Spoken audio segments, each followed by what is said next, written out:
Hello.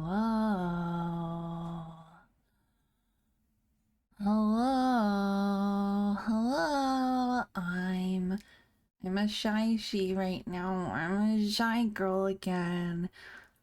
Hello. Yeah, we got a whole bunch of new things going this stream. I see. Oh, I see so many people. Rennie! Rennie! I see. Hello, Shadow. Hello, Taki.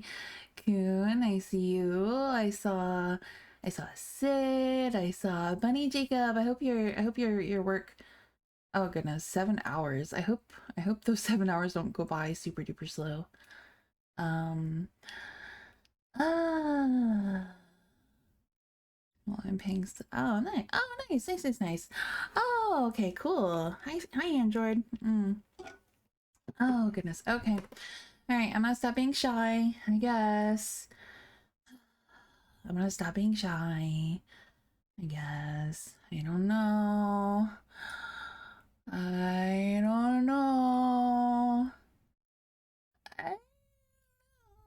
Hello. Hello. Hello.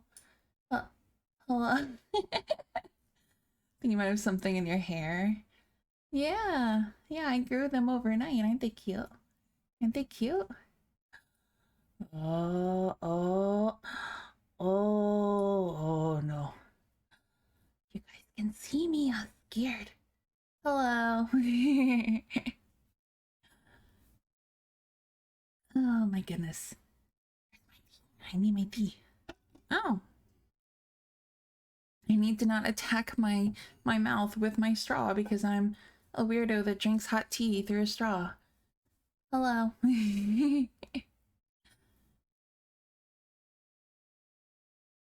is that? Okay. Oh wow. Yeah. Yeah,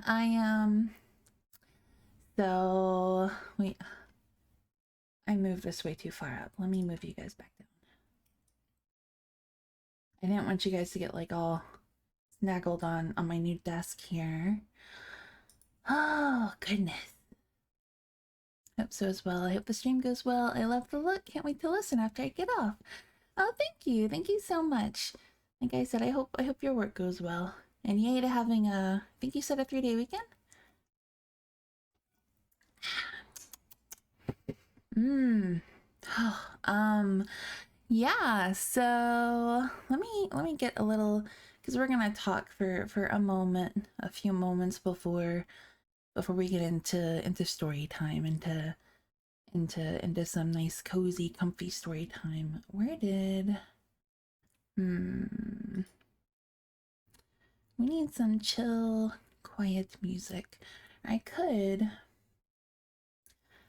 just, so I made a little something um just to go with the storytime vibes for tonight. Just some like background. Let me, yeah, well, so a really good friend kind of surprised me with this, and yeah. I wasn't sure if it was going to be tonight, but it turned out to be tonight, and yeah. I was really excited, and yeah, I didn't want to, you know, we don't really plan super well sometimes, or sometimes we plan on the very spur of the moment. So, you know, yeah, yeah. I know, isn't this background super cute? I swear. Risu is like, she's a genius with finding assets and stuff. Like, and she also designed the outfit for my girl here. Oh, thank you. Let me put something on. I can't have total quiet. It's too quiet. It's too quiet. Let's see. Plus, you guys can tell me if it's like way too quiet for the background. Let me see. Oh, thank you. Thank you, Kim. Thank you, Android.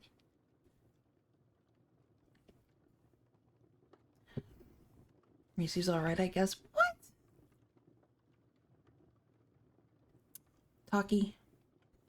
I'm still I'm still learning this background sounds. Okay, I need to turn it up then. Alright, let me turn that up a little. Maybe that'll show up a little bit. There should be like fireplace sounds. Hopefully. Turn up even more. I'm not really, I don't want it to drown out. It's hard, it's always hard finding that level. It's right there maybe. I'm gonna leave it there and see what you guys say. No. Talkie.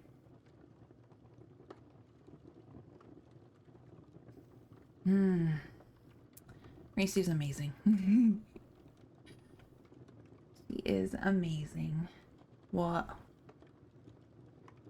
Low, but it's there. Oh, goodness. Bit faint. Okay, so I need it to be louder. How about that? Let's see. I'll just up the ante there. See what that does. But yeah, like we've been talking about doing, me and the mods have been talking about doing a you know, some kind of story time stream, something nice and chill. And I mean, you know, I love to read, and we're gonna probably bop around with some definitely some Grimm. Yeah, I mentioned it. Yeah, it's been in the works a little. And on cue, there's the cat, of course. Oh, let me actually grab this cat because she she likes to hang out with me over here on her little she's looking at me like, excuse me, ma'am, I trying to sleep. Yeah, she hangs out with me over here a lot of the time if I'm gaming or whatever. And she will, it's so cute, she will like I don't know if it's kind of like she wakes up from like a dream or something, and she's like, where am I? And so she wakes up with like this little like brrr, you know, little trill thing, and I have to give her a little pet to calm her down. It's very cute. Actually, finished reading one of my books today. It only took the full month. I mean, I feel that.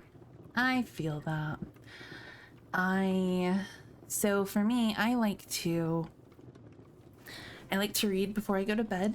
And sometimes that means that I end up reading and falling asleep very, very shortly after. A lot of the time. So yeah, so sometimes it takes me a while to get through a book. And I'm a notoriously slow reader, so yeah. Ain't no shame in my game there. Cool digs, I like the room. Thank you. Thank you, Sid. I like it too. I got it today. Beep, beep, beep, beep, beep. You little cutie. I used to read before bed, but I'd end up staying awake until like 6 a.m. Yeah, I mean, you gotta kind of choose what to go with there. That's something that's not like, I don't know, it depends on the mood. And like, for a hot minute I was reading horror books. I was reading just one more chapter. Yeah, I feel that. For a while I was going through like a horror story phase, you know, shocker. I know, shocker. And I would stay up so late. My sleep was, and it wasn't because I was like afraid or anything bad like that. I wasn't, you know, I don't really, I'm lucky enough to where I don't get nightmares super often at all. But it was just the writing was so good and the material was so good, and just my book club just did hidden pictures and it was pretty good. Oh, nice, nice. I'll have to keep an eye out for that.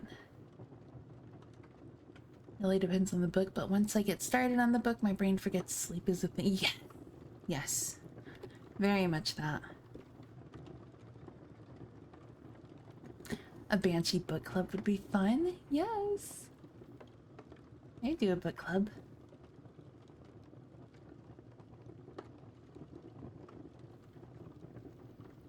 Oh, goodness. Let's see.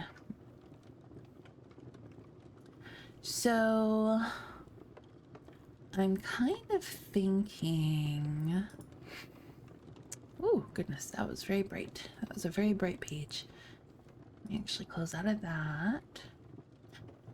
Ah, I know some good shark books. I'm still trying to get the expressions down for this model. She's so good. I can do angry. Oh. I don't know what my actual face is doing right now. Let's see.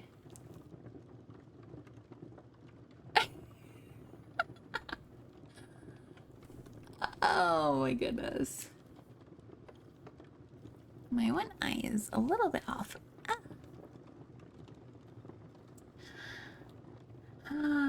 I really want to pick up Shadow Dream Girl, but my current list is way too long.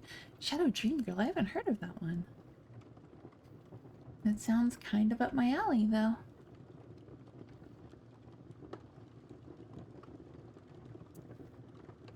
Oh, goodness. Grim. Oh, Grimmy, Grim, Grim. Grimm's Tales. Let's see. For some reason, I have Rapunzel in mind for our little starter, our little appetizer.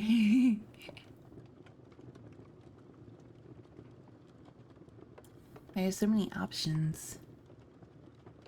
Wait, let me go back up. Wee, let's look. So many. See, if I was a good Banshee, I would have a whole list already there, already ready. But I don't.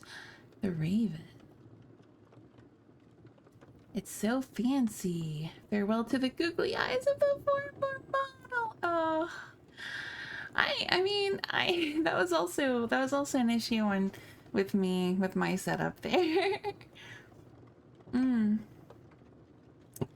It's a psychological horror book written by an old school YouTuber that I've been following for 15 years. Ooh, that's exciting.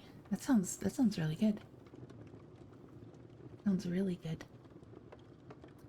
The horror, like, I don't know, little, I don't want to say phase because I read a lot of horror in general, but the Rillip. Oh, thank you very much. Welcome to stream. You're actually seeing me testing out a new model. But the quote unquote phase, it wasn't a phase, but yeah, the old, no, okay, the binge that I went on with this one author is actually Stephen King's son, one of his sons.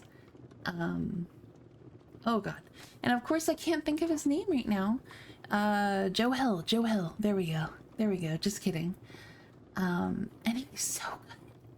His writing is so good, like the storytelling, everything. It's so good. I've cried after a few reads of some certain books. I still have several to plow through, but it's so good. I just, from what I've heard, it's a slow burn, but I think that's a good thing with this genre. Yeah, it is. It absolutely is. We need that slow burn.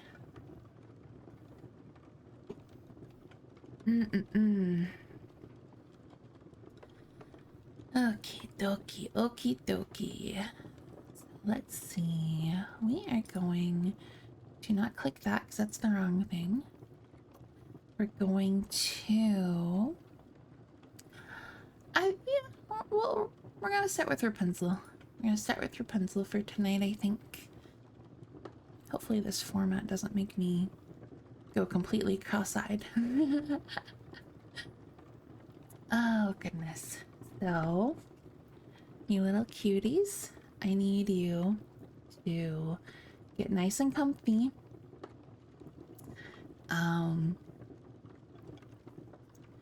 So I take my 1000th sip of my tea. I still remember bawling my eyes out at Bridge to Terabithia when I was like 14. Oh,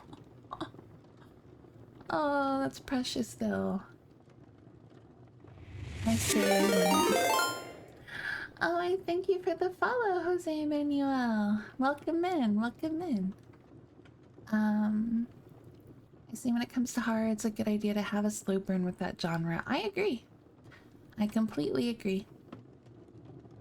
Especially if there's like, if you have someone good who's really doing some good character development, because, you know, when there's the inevitable loss or tragedy or whatever that comes in that genre and subgenres, you want the reader to care about who it is that they're losing. That's just, I mean, for any kind of media, whether it's like TV or movies or you know, any kind of media that tells a story.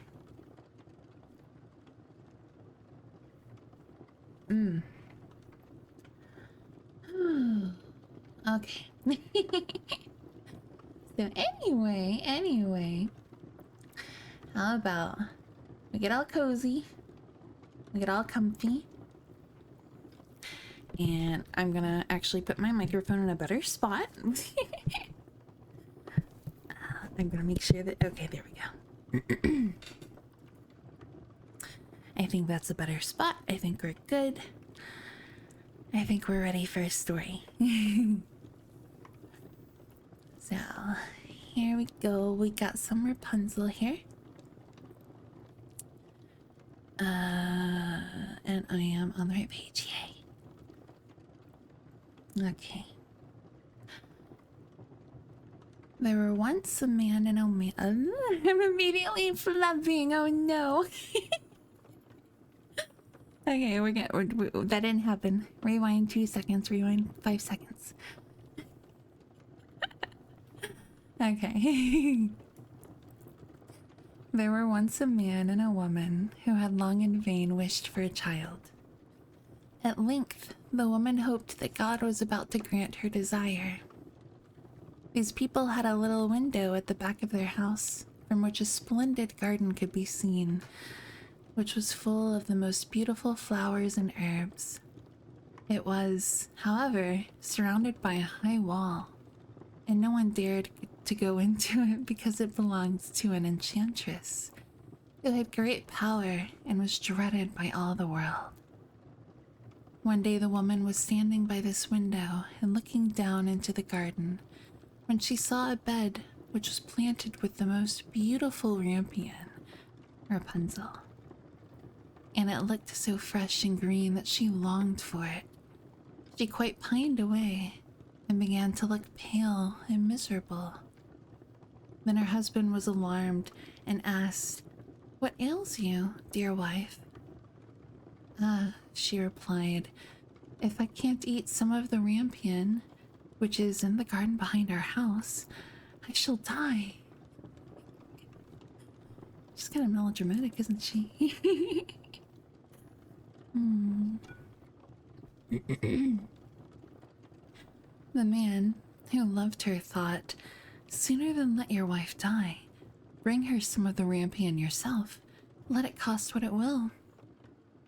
At twilight, he clambered down over the wall into the garden of the enchantress, hastily clutched a handful of rampion, and took it to his wife. She at once made herself a salad of it and ate it greedily. It tasted so good to her, so very good, that the next day she longed for it 3 times as much as before. If he was to have any rest, her husband must once more descend into the garden. In the gloom of evening, therefore, he let himself down again. But when he had clambered down the wall, he was terribly afraid, for he saw the enchantress standing before him. "How can you dare," said she with angry look, "descend into my garden and steal my rampion like a thief? You shall suffer for it." Not me laughing during the during the villain moment. What's going on in chat real quick? Saying laughing material between the cozy reading. A lot of characters are in these tales. I feel dumb. I don't know what rampion. Rampion's actually Rapunzel, apparently. Yeah, it's like a cabbage. There you go.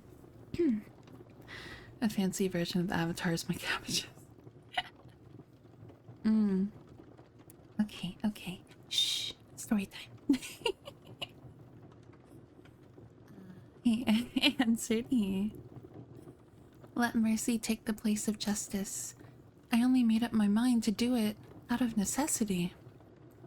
My wife saw your rampion from the window and felt such a longing for it that she would have died if she had not got some to eat."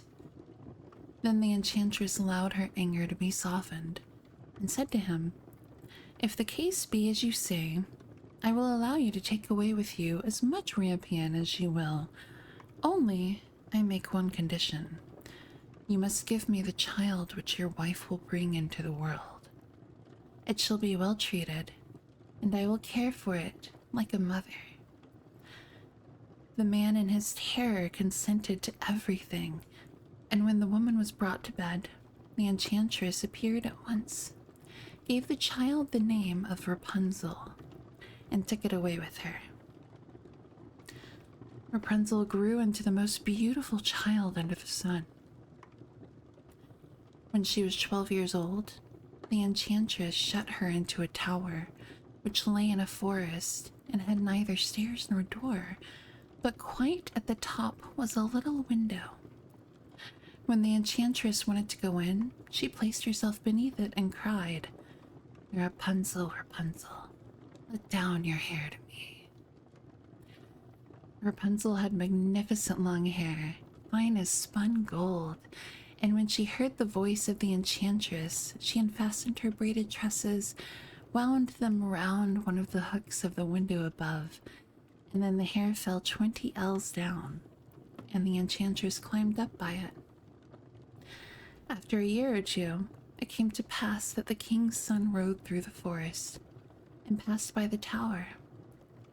Then he heard a song, which was so charming that he stood still and listened.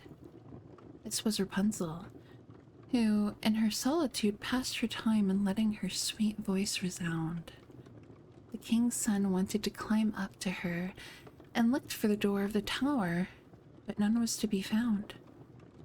He rode home, but the singing had so deeply touched his heart that every day he went out into the forest and listened to it. Once, when he was thus standing behind a tree, he saw that an enchantress came there, and he heard how she cried, "Rapunzel, Rapunzel, let down your hair to me." Then Rapunzel let down the braids of her hair, and the enchantress climbed up to her. "If that is the ladder by which one mounts, I too will try my fortune," said he. And the next day, when it began to grow dark, he went to the tower and cried, "Rapunzel, Rapunzel, let down your hair to me." Immediately the hair fell down, and the king's son climbed up.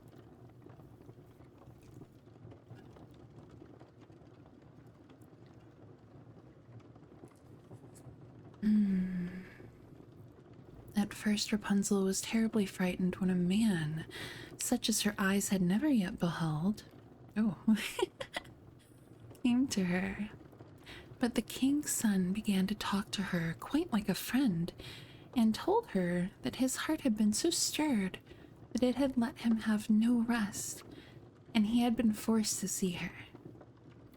Then Rapunzel lost her fear, and when he asked her, excuse me, and when he asked her if she would take him for her husband, and she saw that he was young and handsome, she thought, "He will love me more than old Dame Gothel does." And she said yes, and laid her hand in his. Okay, hold on a moment. She just met him, and they're getting married? He's the first man that he's the first man that she's laid eyes on? The first, like, other person apart from Gothel? And they're gonna marry?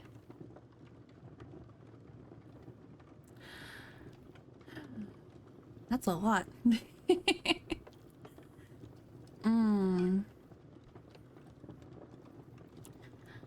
Hey, Solid. Hello. Welcome in.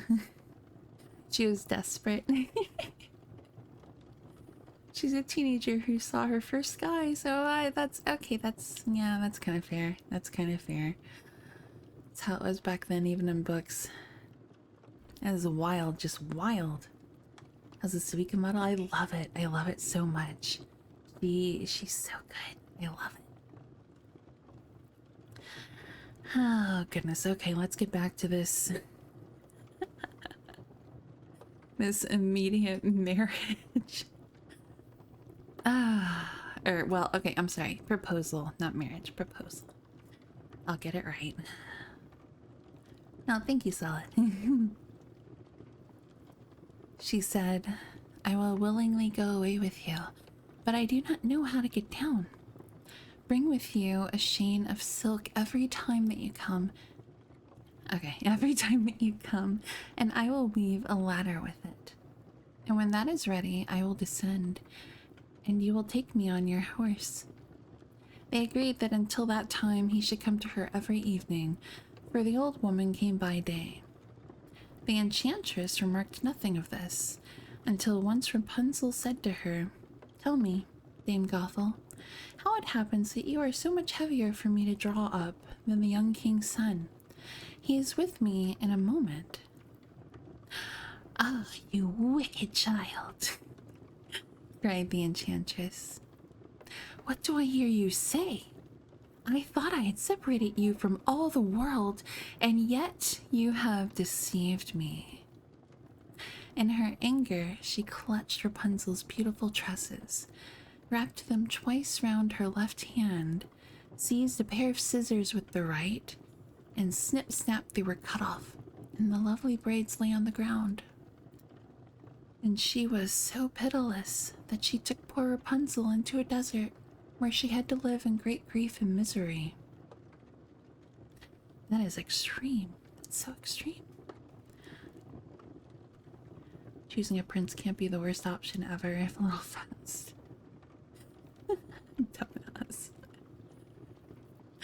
Risu! Hello! Hello! Welcome in!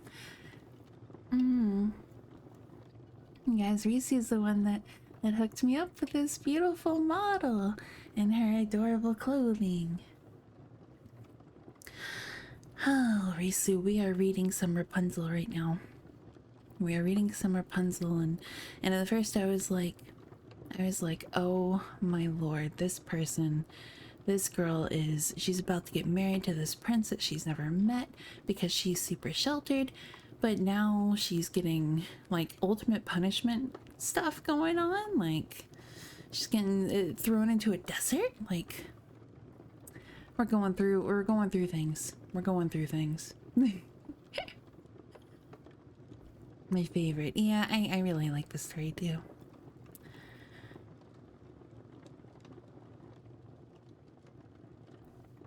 Oh. Bark, bark, I swear to God. Oh. Oh, night-night, Rennie. Night-night. Get some sleepies. Oh my goodness. Okay. Sounds like a grim fairy tale, but don't get out. Oh goodness. Okay.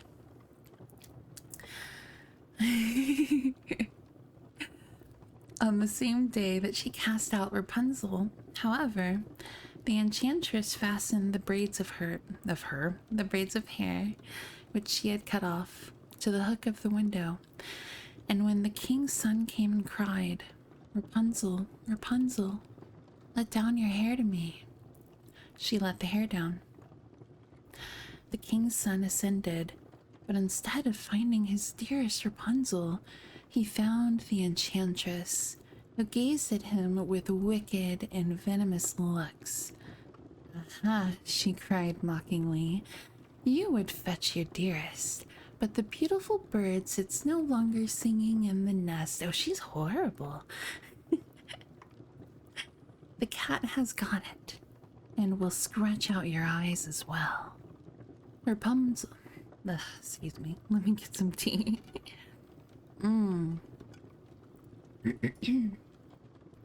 Rapunzel is lost to you. You will never see her again.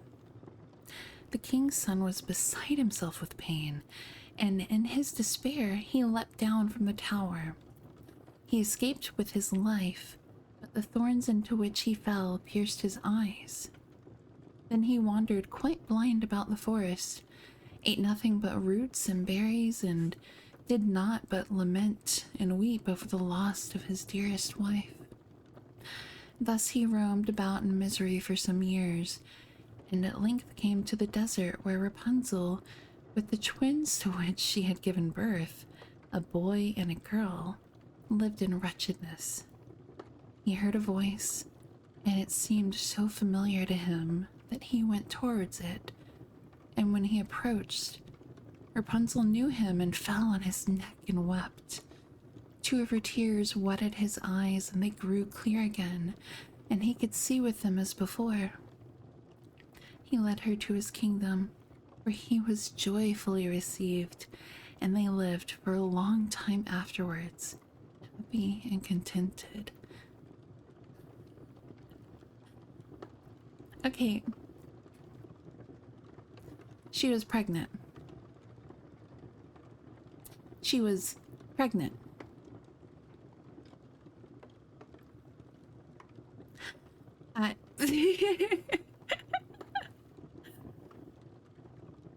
What?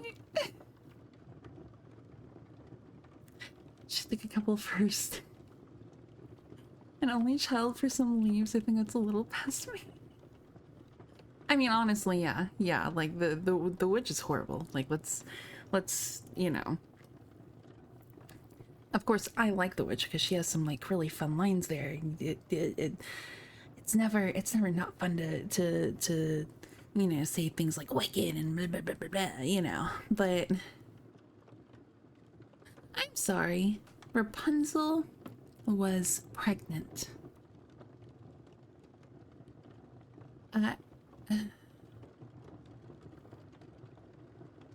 They were meeting up in the dead of night. Like, well, okay.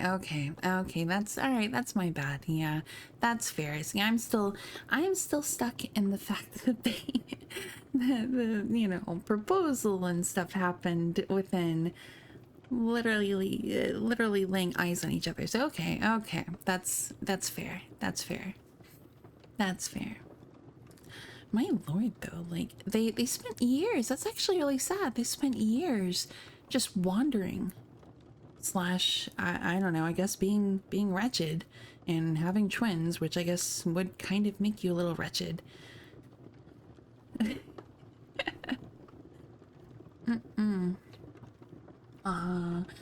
honestly a relatively happy ending as far as a grim. Yeah, yeah, a little bit. A little bit. I mean, they made their way back to each other. It only took years.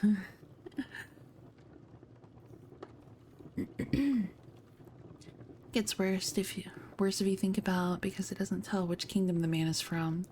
That's true. That is true. Like, speaking, if I put a 4.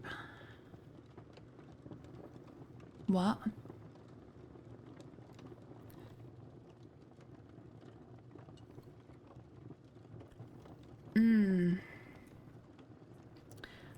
Oh my goodness.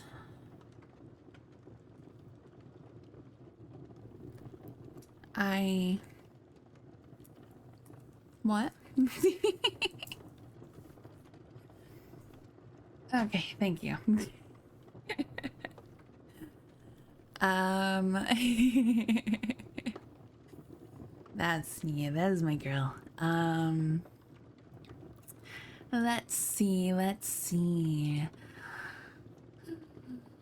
Oh no, you're good. You're good. I was over here just kind of dumb, like just confused.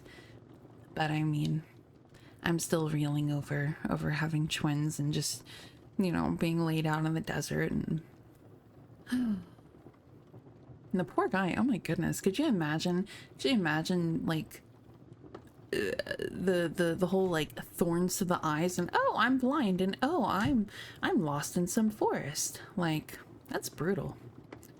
That is brutal.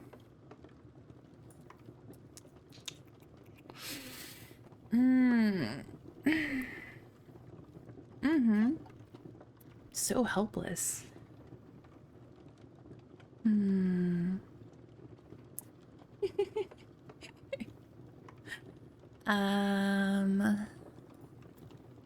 Do we, let's see. Oh, no, I didn't mean to. Oh, there's Little Red Cap. What do we think about some Little Red Riding Hood? If I can speak, if I can talk properly.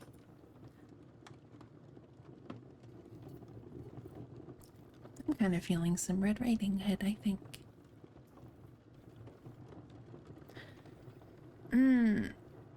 First, make sure you're all comfy. Oh, do a good stretch because that feels really good. And nice and hydrated. Talking properly is overrated. Pretty please, of course. For lunch or dinner? Oh no. Oh no, I hate it. Let's see. Little Red Cap. Once upon a time, there was a dear little girl who was loved by everyone who looked at her, but most of all by her grandmother, and there was nothing that she would not have given to the child. Once she gave her a little cap of red velvet, which suited her so well that she would never wear anything else, so she was always called Little Red Cap. You guys know that Little Red Cap was probably really gross and smelly. It's probably stinky. She should have called her Stinky Red Cap. One day her mother said to her, "Come, Little Red Cap. Here's a piece of cake and a bottle of wine. Take them to your grandmother. She is ill and weak, and they will do her good. Set out before it gets hot, and when you are going, walk nicely and quietly and do not run off the path, or you may fall and break the bottle, and then your grandmother will get nothing. And when you go into her room, don't forget to say, 'Good morning.' And don't peep into every corner before you do it." "I will take great care," said Little Red Cap to her mother, and gave her hand on it with her stinky red cap. Full gremlin vibes from her. A little bit.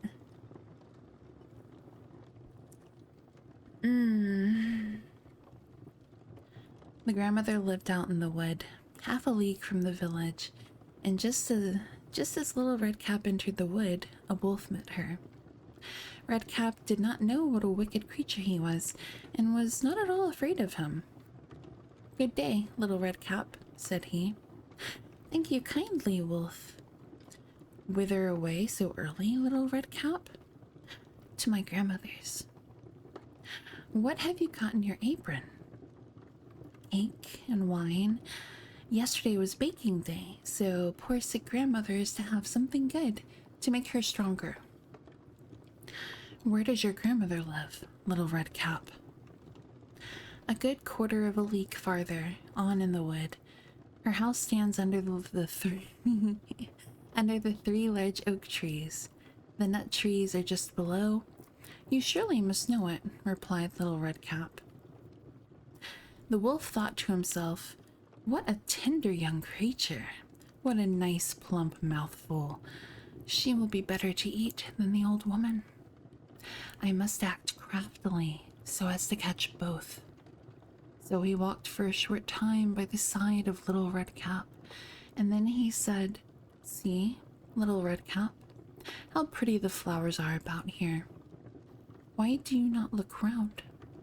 I believe, too, that you do not hear how sweetly the little birds are singing. You walk gravely along as if you were going to school, while everything else out here in the wood is merry."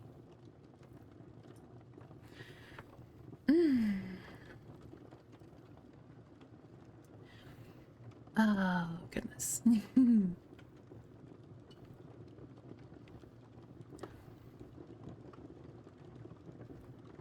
Oh. Chopper Creek. Oh. Yeah, we're a little closer. Yeah, we're 5 away. Got unfollowed.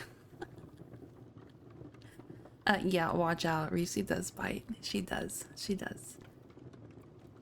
Like, that's not a bad thing though. I would take some injury, just saying. Kate. Okay. Little Redcap raised her eyes, and when she saw the sunbeams dancing here and there through the trees and pretty flowers growing everywhere, she thought, "Suppose I take grandmother a fresh nosegay. That would please her too. It is so early in the day that I shall still get there in good time." And so she ran from the path into the wood to look for flowers. And whenever she had picked one, she fancied that she saw a still prettier one farther on, and ran after it, and so got deeper and deeper into the wood.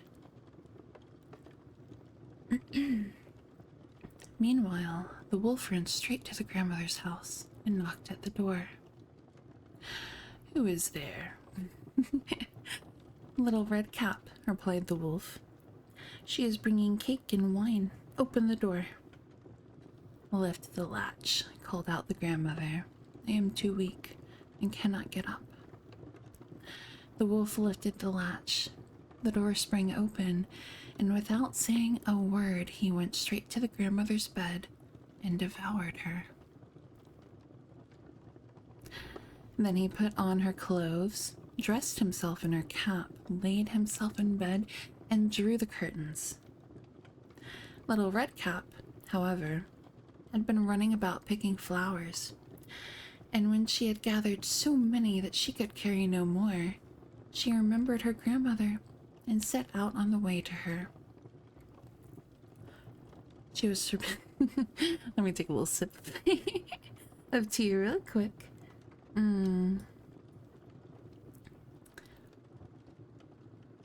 Bark, bark. Why are we barking again? Absolute ADHD gremlin under that hood. Hydrate is king.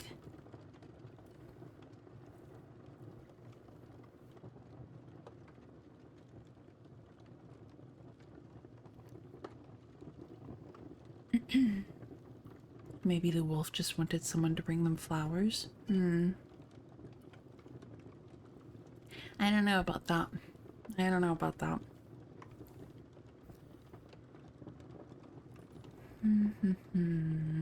Okay.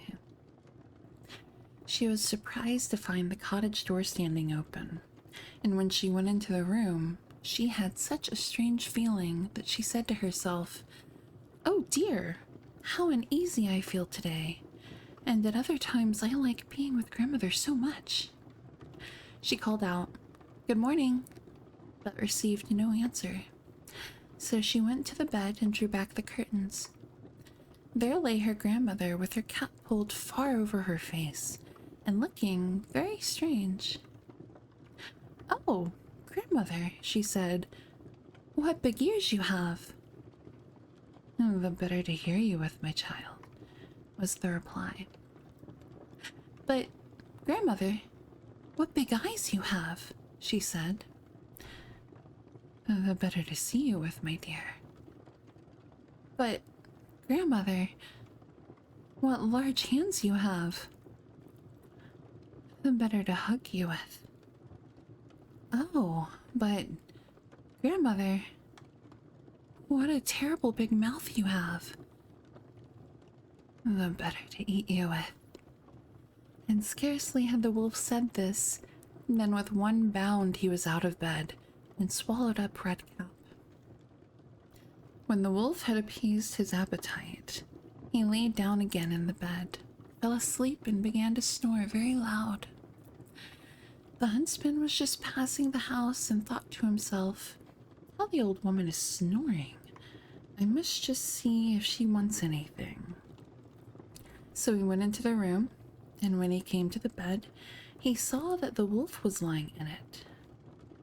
"Do I find you here, you old sinner?" said he. "I have long sought you." Then, just as he was going to fire at him, it occurred to him that the wolf might have devoured the grandmother, and that she might still be saved. So he did not fire, but took a pair of scissors and began to cut open the stomach of the sleeping wolf.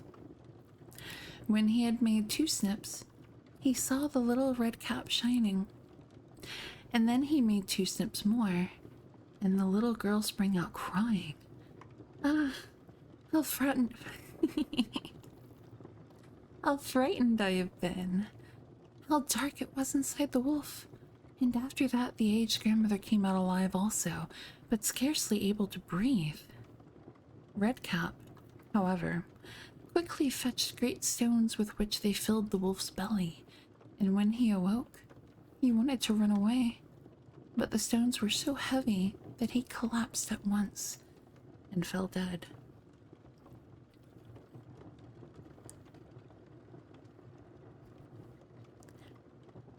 Maybe as a garnish.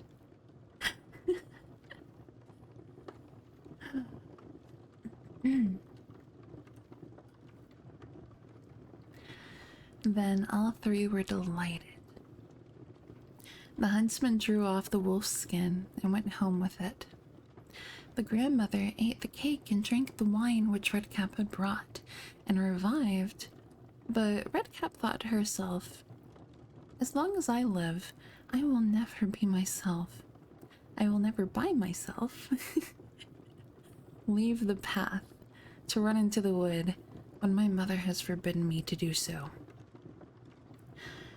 It also related that once when Redcap was again taking cakes to the old grandmother, another wolf spoke to her and tried to entice her from the path.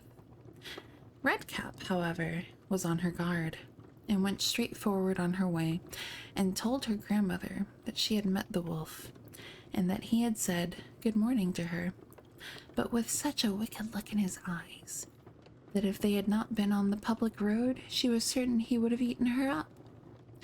"Well," said the grandmother, "we will shut the door, that he may not come in." Soon afterwards the wolf knocked and cried, "Open the door, grandmother. I am little Redcap, and I'm bringing you some cakes." But they did not speak or open the door, so the graybeard stole twice or thrice round the house, and at last jumped on the roof, intending to wait until Redcap went home in the evening, and then to steal after her and devour her in the darkness.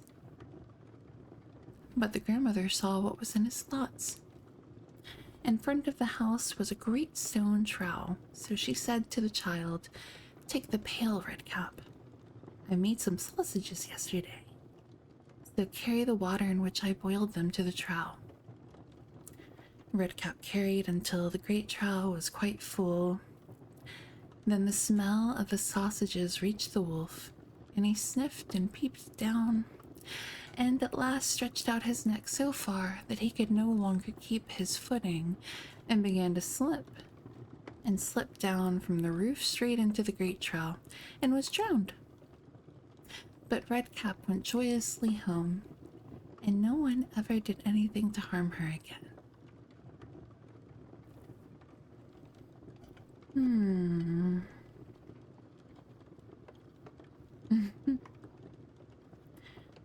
Stones inside and not the incision that caused it. What's up, Dark? How you doing? We are digging into some fairy tales.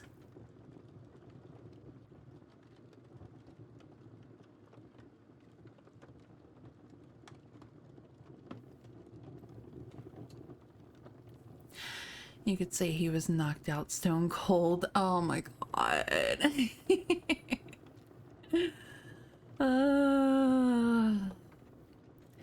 Guess the wolf was stoned.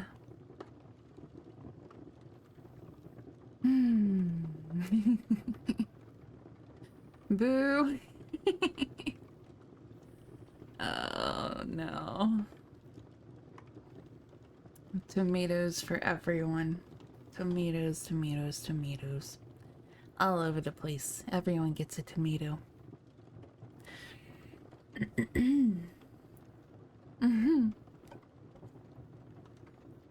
need more fruit. Same. Excuse me. Oh, jump scare. Hello, thank you for the follow, Jolo. Thank you, welcome in. Oh, thank you for coming in, Solid. I hope you have a good sleep. More, I know. What is this? What is happening? We're so close. It's very exciting. It's very exciting.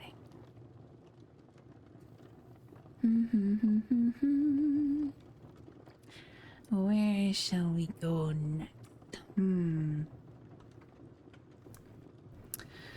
Boop, boop, boop, boop, boop. Where was my little list? I had a little list. I kind of wanted to do some like Hans Christian Andersen, but all of his are kind of longer. They're kind of on the longer side.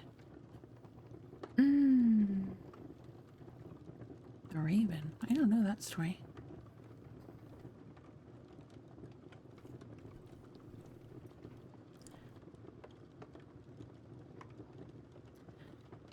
Could read you guys Little Mermaid.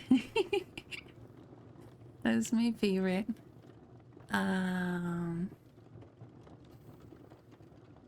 Sounds like that was more a story of how an ADHD gremlin became a wolf hunter. I mean, I guess.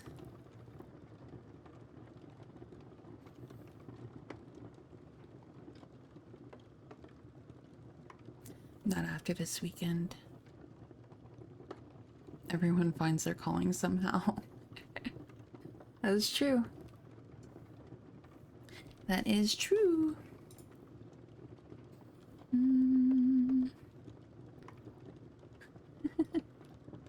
Okay, let me close that. Murder! What do we have? What do we have? The Goose Girl, what is that? Wands and Luck. Seabriar Rose. Snow White and Rose Red. Seven Ravens. I feel like I've seen the Seven Ravens on a few people's lists.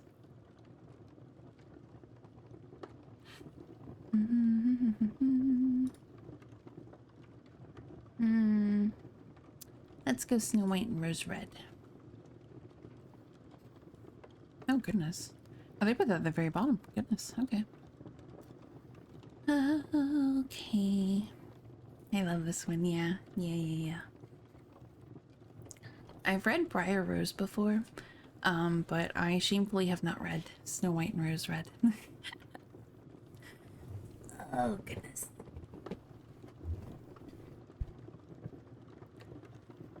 Okay.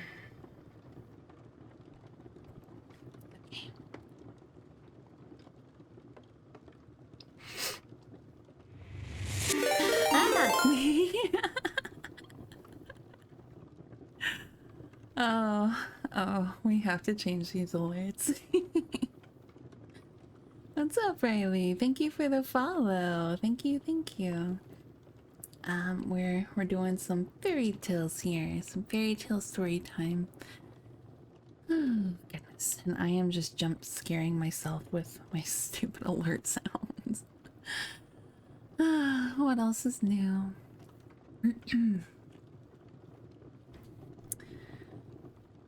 A different tab started playing. I would not be shocked, honestly. Okay. The alerts keep us awake with all the I mean, that's kind of like anti the point, though, so yeah, a little zap. Yeah.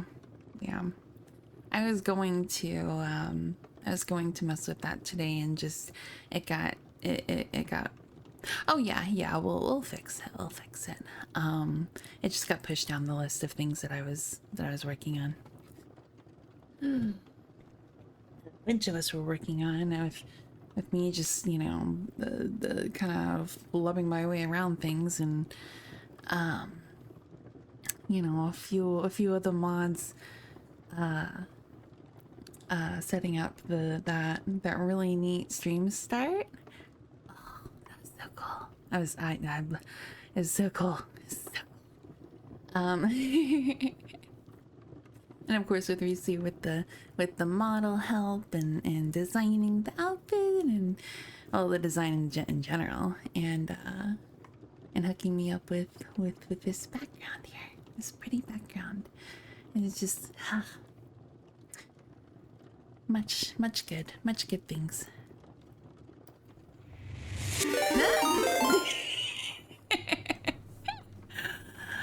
Thank you for the follow, Cozy.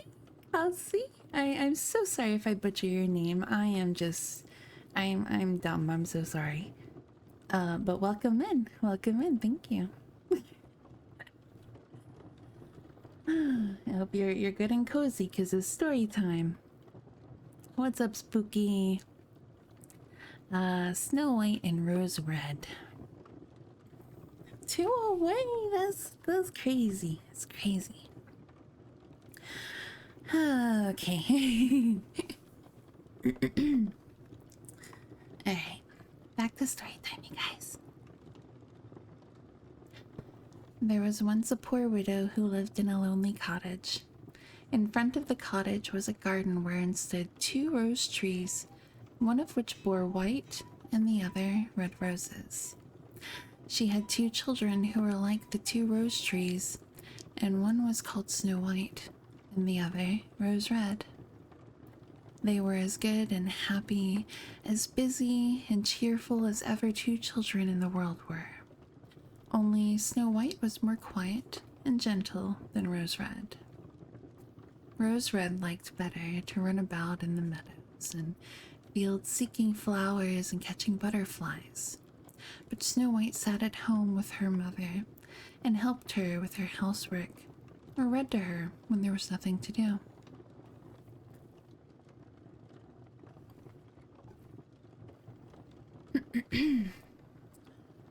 Mark that spot so I can catch up the chat. Having that audio fading occasionally, you know, it's not on my end because everything was working fine before stream.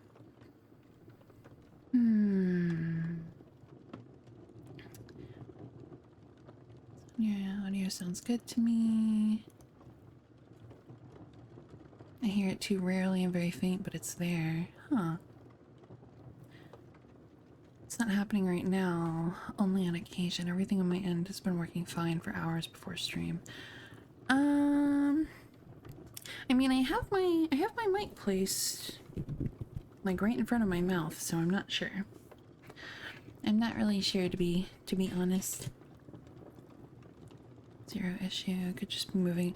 Yeah, I mean, honestly, it could just be like where I'm like reading chat or something. That's all that I can imagine. Jump scare. Hello, welcome in. Keto? Yeah, let me apologize every single time I slaughter names. I am a professional slaughterer. But thank you for the follow. Hi, Kosi. Hello. Sometimes it happens when you gasp, so maybe a noise gate? I'm not sure. Maybe. I'm not really sure. Let me see. Let's see. Is everything was working fine for stream? I don't know. Like I did put... Do I have my noise gate on right now? Let me look.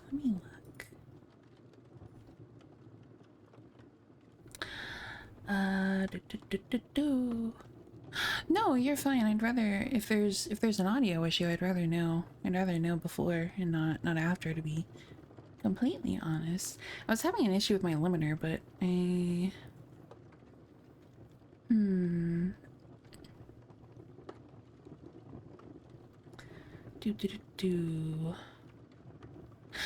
don't know. I'll figure it out. You guys, we made it! We made 100 followers! Well, I also kind of cut out a little there, like myself. Oh, everything is so loud here. Oh my goodness. Hello, Arrow. Welcome in. Thank you for the follow. Thank you so much. You're my 100th follower. You pushed us to the goal. Welcome in.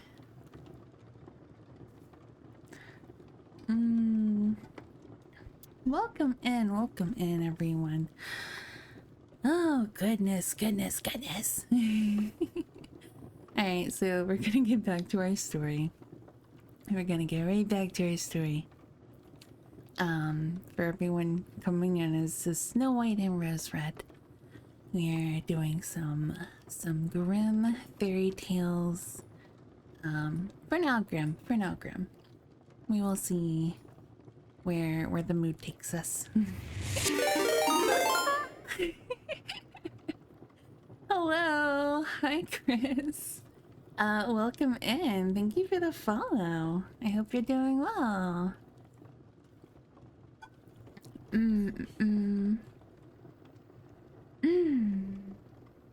Yeah, thank you for making the note, Coon. That way I can further investigate.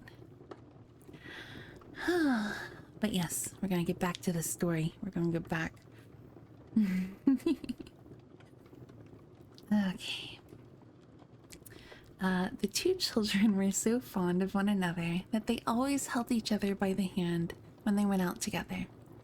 And when Snow White said, "We will not leave each other," Rose Red answered, "Never, so long as we live." And their mother would add, "What one has, she must share with the other." They often ran about the forest alone and gathered red berries, and no beast did them any harm, but came close to them trustfully. The little hare... Wow, my tongue is it's not with it today. The little hare would eat a cabbage leaf out of their hands. The roe grazed by their side, the stag leapt merrily by them, and the birds sat still upon the boughs and sang whatever they knew. No mishap overtook them. If they had stayed too late in the forest, and night came on, they laid themselves down near one another upon the moss, and slept until morning came, and their mother knew this, and did not worry on their account.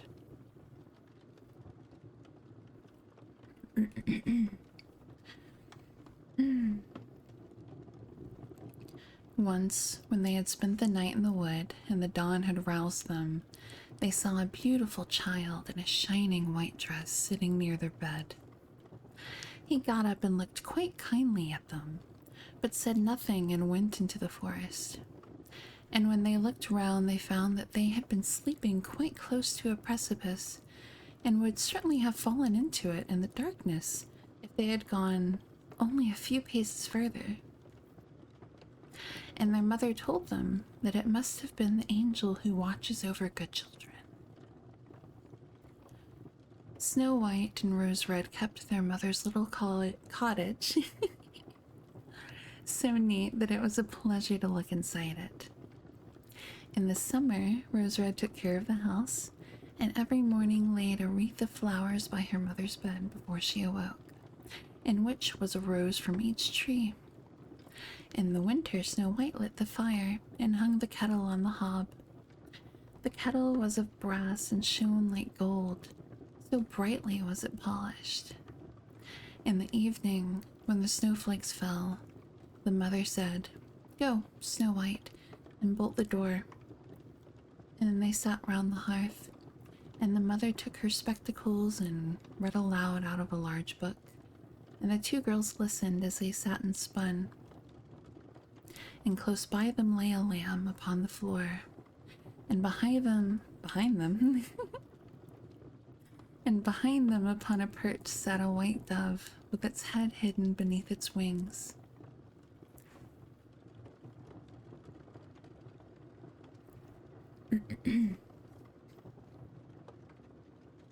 One evening, as they were thus sitting comfortably together, someone knocked at the door as if he wished to be let in. The mother said, "Quick, Rose Red, open the door. It must be a traveler who is seeking shelter." Rose Red went and pushed back the bolt, thinking that it was a poor man, but it was not. It was a bear that stretched his broad, black head within the door. Rose Red screamed and sprang back. The lamb bleated. The lamb pleaded. The dove fluttered, and Snow White hid herself behind her mother's bed. But the bear began to speak and said, "Do not be afraid. I will do you no harm. I am half frozen and only want to warm myself a little beside you." Back in the days when you could trust a traveler into your house. Back in the days when you could, like, sleep in a meadow or something and be okay, I couldn't imagine.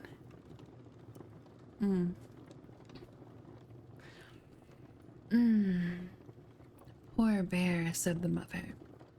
Lie down by the fire, only take care that you do not burn your coat. Then she cried, Snow White, Rose Red, come out.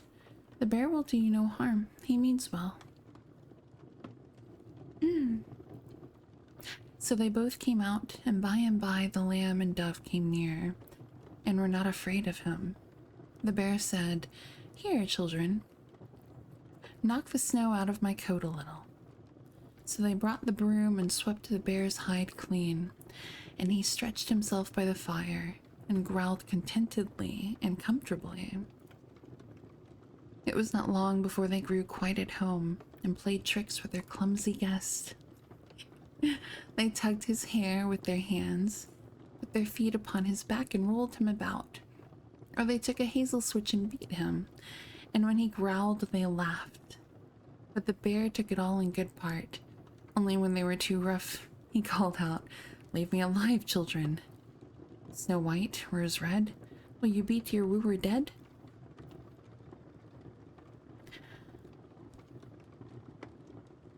What? Back in the day when the animals were all chatty too.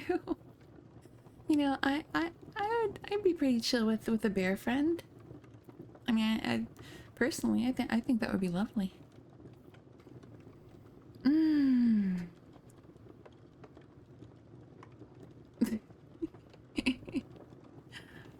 Be a silly pants.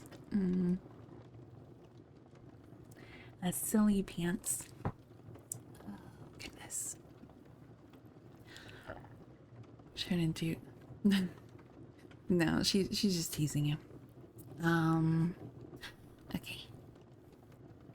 When it was bedtime and the others went to bed, the mother said to the bear, "You can lie there by the hearth, and then you will be safe from the cold and the bad weather." As soon as day dawned, the two children let him out, and he trotted across the snow into the forest. Henceforth, the bear came every evening at the same time, laid himself down by the hearth, and let the children amuse themselves with him as much as they liked.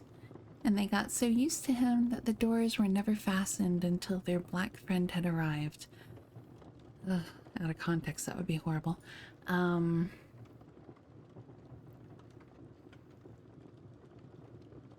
muted you. Bullying.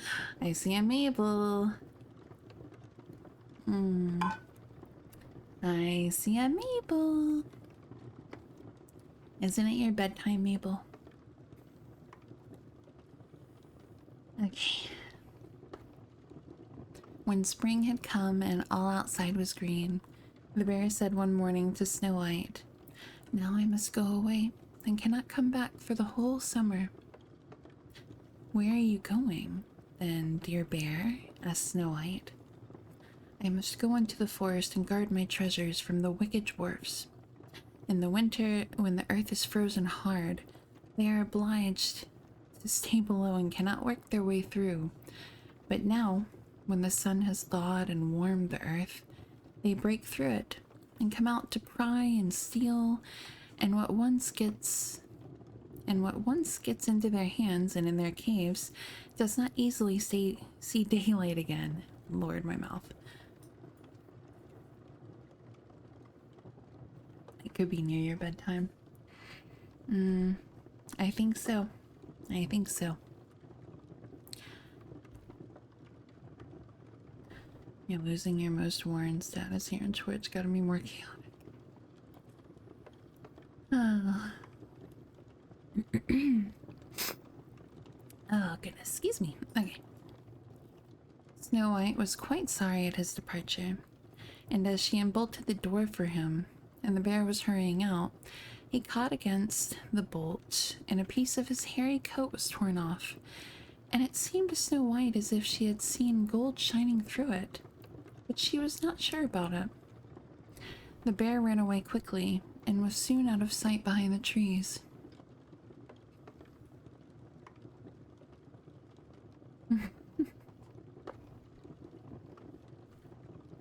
A short time afterwards, the mother sent her children into the forest to get firewood. There they found a big tree which lay felled on the ground, and close by the trunk something was jumping backwards and forwards in the grass, but they could not make out what it was. When they came near, they saw a dwarf with an old withered face and a snow-white beard 1 yard long. The end of the beard was caught in a crevice of the tree, and the little fellow was jumping about like a dog tied to a rope and did not know what to do.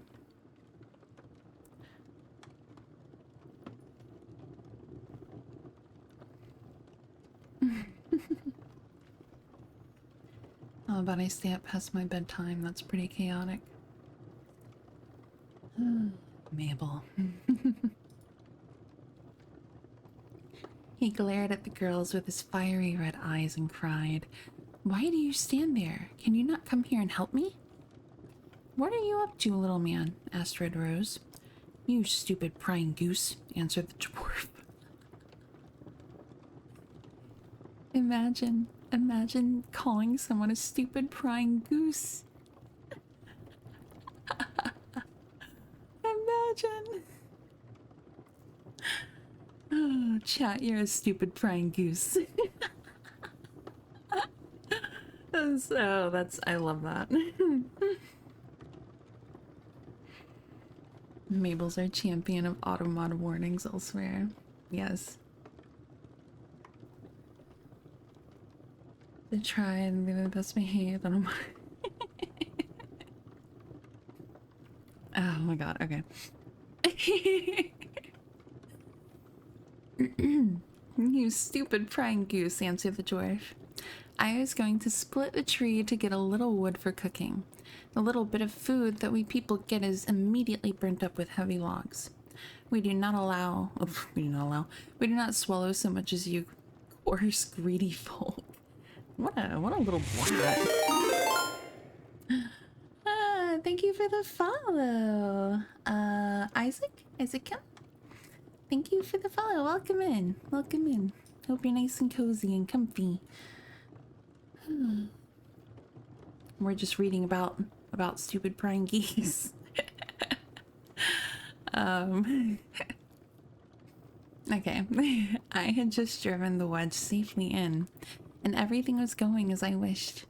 But the cursed wedge was too smooth and suddenly sprang out, and the tree closed so quickly that I could not pull out my beautiful white beard. So now it is tight, and I cannot get away. And the silly, sleek, milk-faced things laugh. Ugh, how odious you are. That's amazing.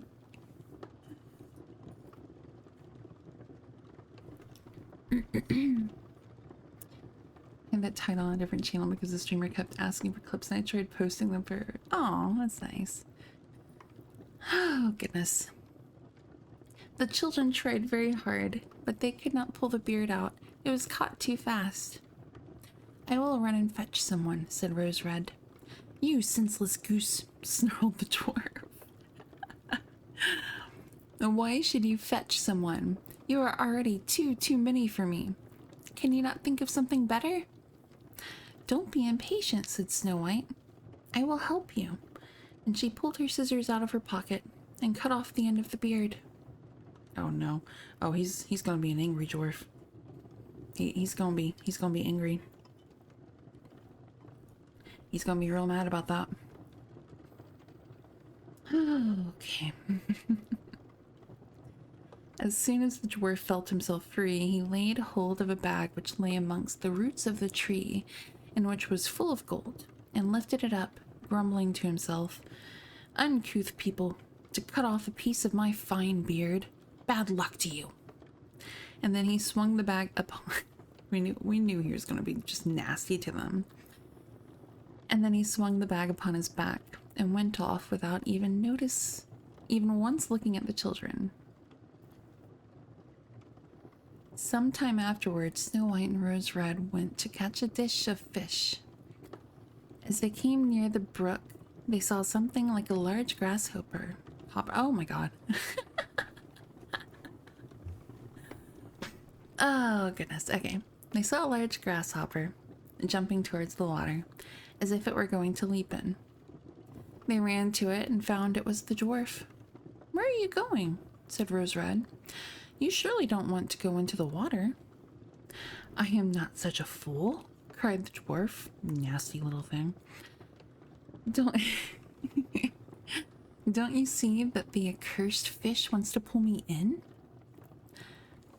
The little man had been sitting there fishing, and unluckily the wind had tangled up his beard with the fishing line. A moment later, a big fish made a bite, and the feeble creature had not strength to pull it out. The fish kept the upper hand and pulled the dwarf towards him. He held on to all the reeds and rushes, but it was of little good, for he was forced to follow the movements of the fish, and was in urgent danger of being dragged into the water.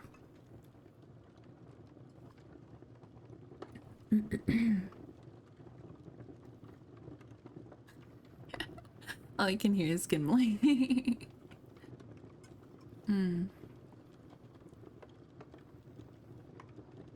I mean, a beard tangled anywhere sounds painful, to be honest. Oh, I couldn't imagine. The girls came just in time. They held him fast and tried to free his beard from the line, but all in vain. Beard and line were entangled fast together. There was nothing to do but to bring out the scissors and cut the beard, whereby a small part of it was lost. When the dwarf saw that, he screamed out, "Is that civil, you toadstool, to disfigure a man's face? Was it not enough to clip off the end of my beard? Now you have cut off the best part of it. I cannot let myself be seen by my people. I wish you had been made to run the soles off your shoes. Then he took out a sack of pearls which lay in the rushes, and without another word he dragged it away and disappeared behind a stone. It happened that soon afterwards the mother sent the two children to the town to buy needles and thread and laces and ribbons. The road led them across a heath, upon which huge pieces of rock lay strewn about. There they noticed a large bird hovering in the air, flying slowly around and around above them. It sank lower and lower, and at last settled near a rock not far away. Immediately they heard a loud, piteous cry. They ran up and saw with horror that the eagle had seized their old acquaintance the dwarf and was going to carry him off. The children, full of pity, at once took tight hold of the little man and pulled against the eagle so long that at last he let his booty go. He let that booty go. As soon as the dwarf had recovered from his first fright, he cried with his shrill voice, "Could you not have done it more carefully? You dragged at my brown coat so that it is all torn and full of holes, you clumsy creatures." Then he took up a sack full of precious stones and slipped away again under the rock into his hole. The girls, who by this time were used to his ingratitude, went on their way and did their business in town.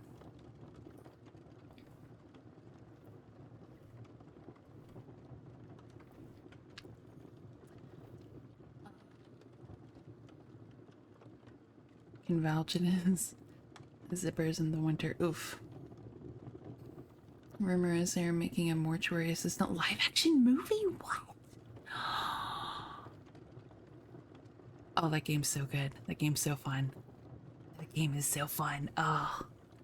That's interesting.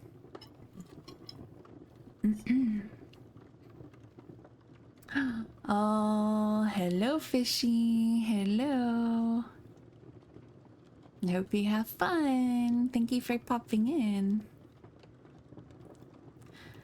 No clue what company, and I'm excited if it's true. It's such a good game. It is.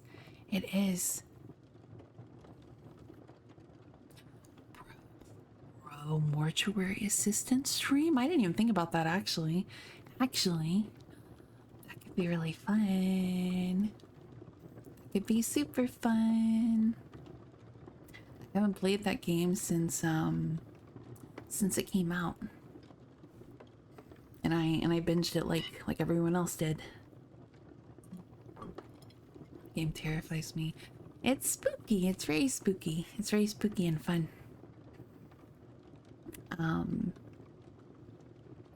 Yeah, like when I played it, it was, I laugh a lot at that game. I'd be down for a stream. Yeah.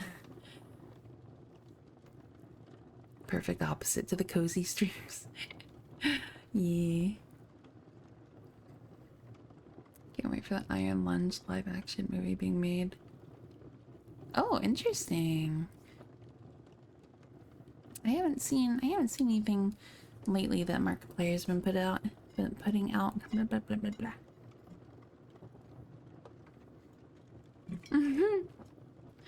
I'll need my hand held the whole mortuary assistant stream.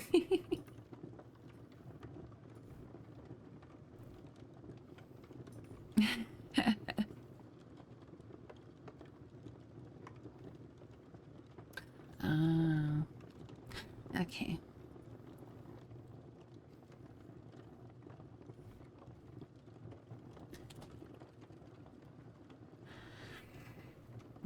Yeah, we'll definitely have to do a mortuary assistant stream. I am super down. It's mostly because he's been working on the movie and its final touches. Oh, of course.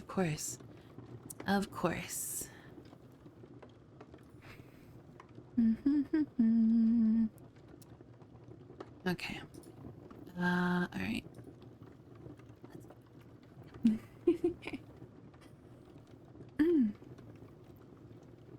As they crossed the heath again, on their way home, they surprised the dwarf, who had emptied out his bag of precious stones in a clean spot and had not thought that anyone would come there so late. The evening sun shone upon the brilliant stones. They glittered and sparkled with all colors so beautifully that the children stood still and stared at them. "Why do you stand gaping there?" cried the dwarf, and his ashen gray face became copper red with rage. He was still cursing when a loud growling was heard, and a black bear came trotting towards them out of the forest.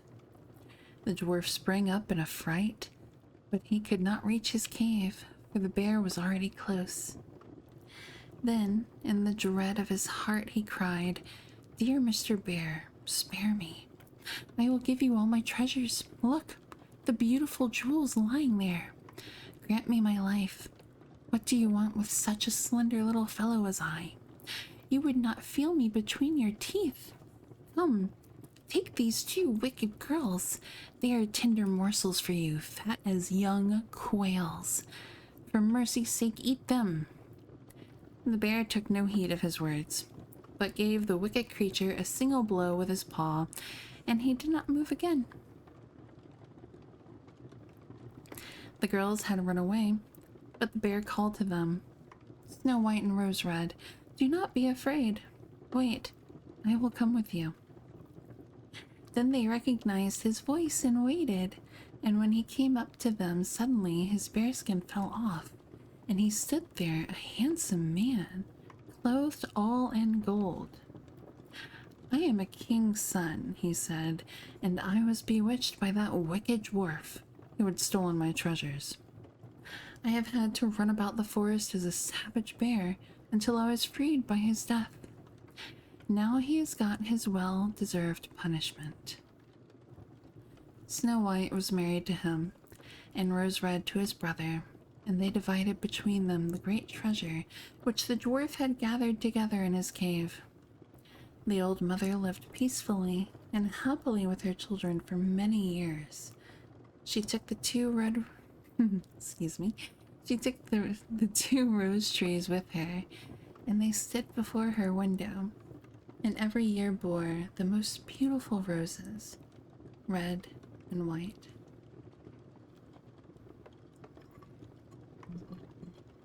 I have finished my tea. What a nasty little dwarf. What a nasty, grumpy dwarf.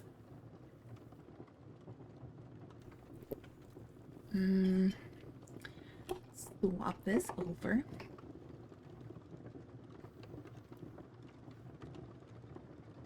Oh, goodness. Stretch. Make sure you're stretching. Make sure you're doing your little self-care over there while we're reading. While we're doing the reading. Nasty, nasty creature. What was it that he called them? He called them a bunch of things. Oh wait, there it is. You stupid prying goose.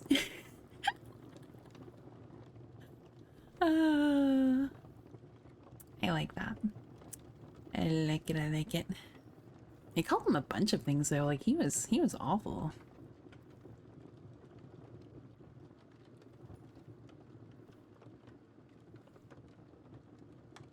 I wish I still had my goose emotes. A few variations of goose and a couple other fun ones. Yeah, like he went. Ugh. He went crazy. Just nasty. Nasty, nasty, nasty. The goose girl. Does that have something to do with the swan one? Oh my goodness, this one's... I don't think so. Okay. Aw, Tom Thumb. Rumpelstiltskin.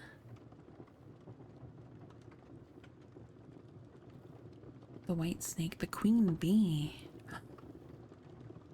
They have a bee.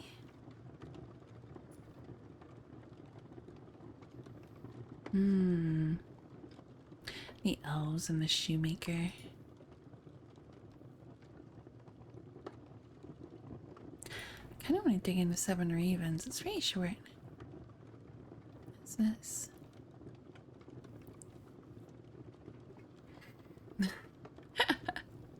The goose girl sounds like the origin to the stupid prying goose insult. Yeah, a little bit. A little bit.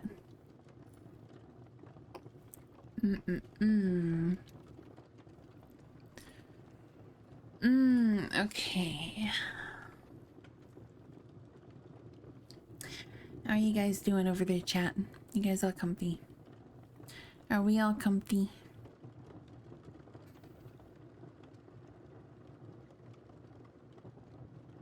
I'm pretty comfy. Actually, kind of need my little blanket over here. Imagine it was like it was like almost 90. I think we were over 90 degrees here today, Fahrenheit. And now I'm just like, oh, I'm kind of cold.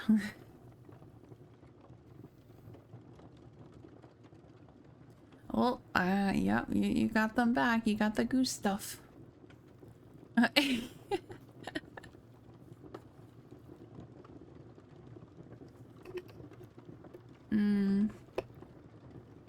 You're awake, Mabel? Are you sure? Are you positive?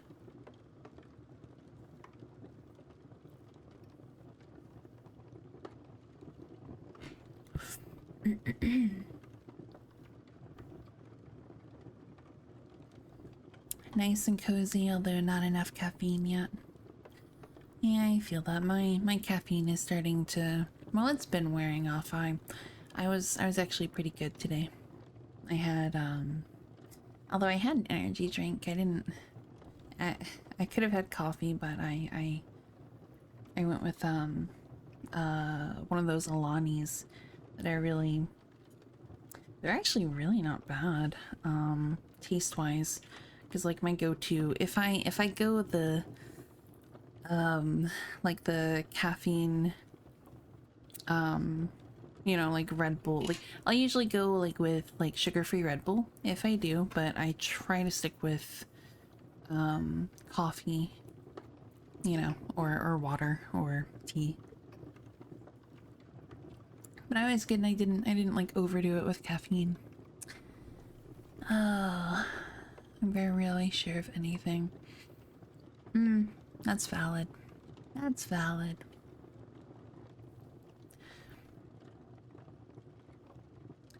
Okay, let's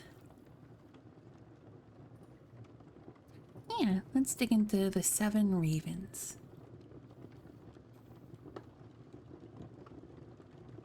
Okay. Caffeine gives me palpitations, so I just suffer through the lack of energy. Ugh. Oh, I'm sorry. I mean, good for you, because that's, you know, in the long run, that's much better for you. But also, I'm very sorry. Okay. Overdo it. Yeah. I know. You inject yourself with caffeine, Coon. Okay.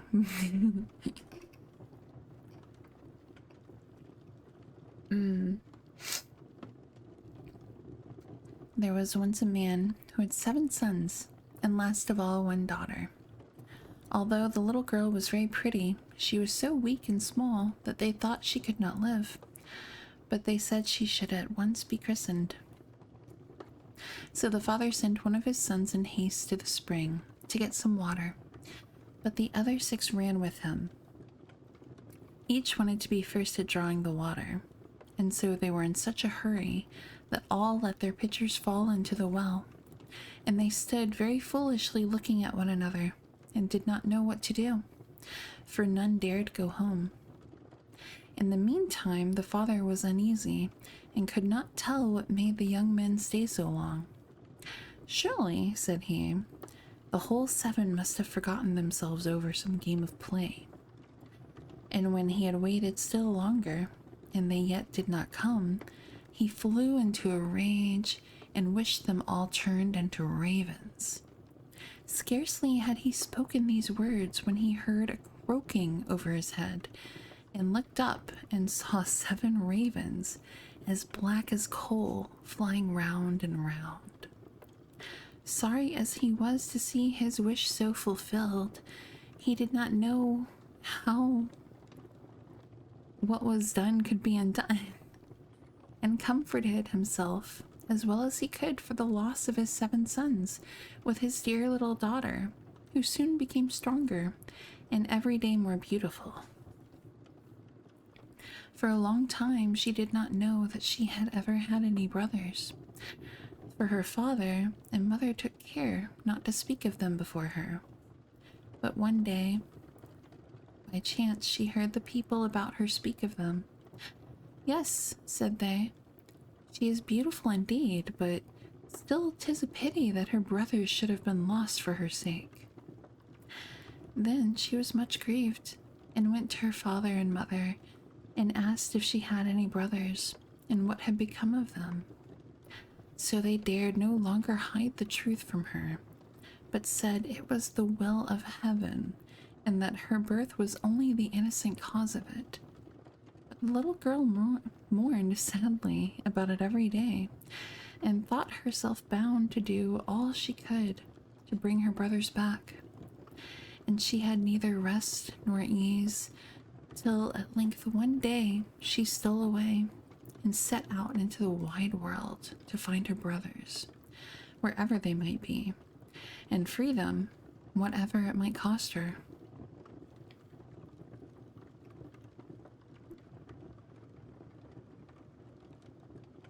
I think your kidneys might argue.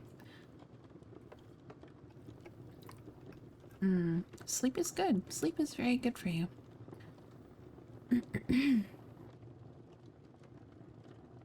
Put water in my caffeine veins on occasion. I swear.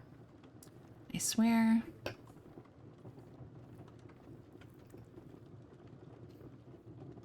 Not looking forward to that coming back around, but so far that's still future me's problem. Oh, okay. Okay.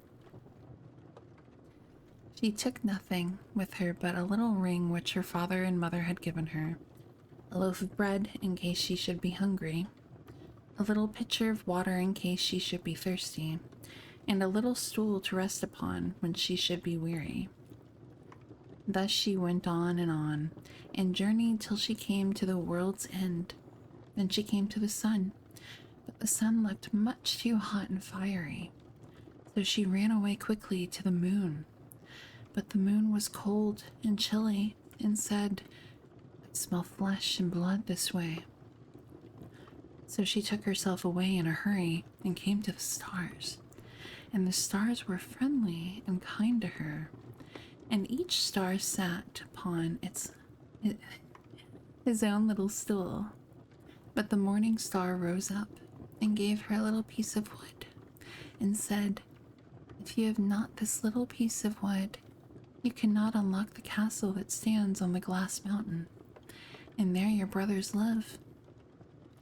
The little girl took the piece of wood, rolled it up in a little cloth, and went on again until she came to the glass mountain and found the door shut. Then she felt for the little piece of wood, but when she unwrapped the cloth, it was not there, and she saw she had lost the gift of the good stars. What was to be done? She wanted to save her brothers, and had no key of the castle of the glass mountain. So this faithful little sister took a knife out of her pocket and cut off her little finger that was just the size of the piece of wood she had lost, and put it in the door and opened it. You guys, she cut off her little finger. She cut off her finger. And this is actually rather beautiful, but she cut off her finger. Hmm.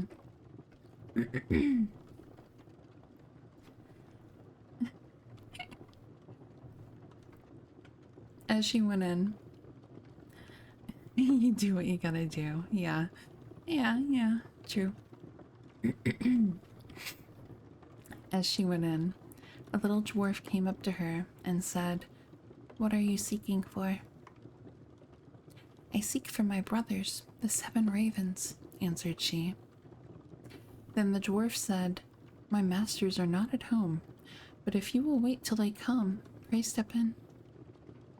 Now the little dwarf was getting their dinner ready, and he brought their food upon 7 little plates, and their drink in 7 little glasses, and set them upon the table. And out of each little plate their sister ate a small piece, and out of each little glass she drank a small drop. But she let the ring that she had brought with her fall into the last glass. On a sudden she heard a fluttering and croaking in the air, and the dwarf said, "Here come my masters." When they came in, they wanted to eat and drink, and looked for their little plates and glasses. Then said one after the other, "Who has eaten from my little plate? And who has been drinking out of my little glass?" "Caw, caw, well I ween mortal lips have this way been." When the 7th came to the bottom of his glass and found there the ring, he looked at it and knew that it was his father's and mother's, and said, "Oh, that our little sister would but come, then we should be free." When the little girl heard this, for she stood behind the door all the time and listened, she ran forward, and in an instant all the ravens took their right form again, and all hugged and kissed each other and went merrily home.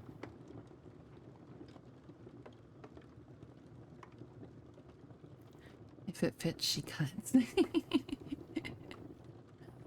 Oh, no, no, no, no, no.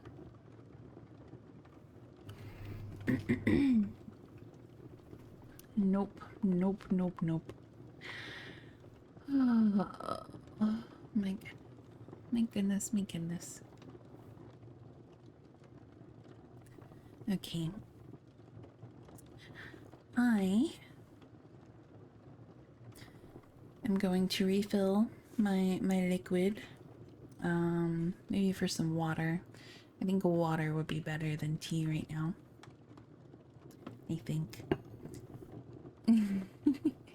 She cuts, I swear to God. But I want you guys to take this moment. It should just take me like a minute or two. Take the moment to do a stretch. To do a stretch, to unshrimp. I need to unshrimp. I really need to unshrimp. And I will be back in just a moment.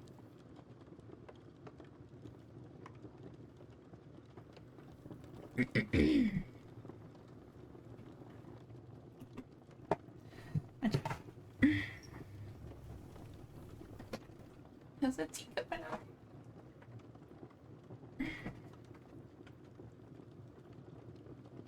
Okay.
Here we go. Here we go. Okay.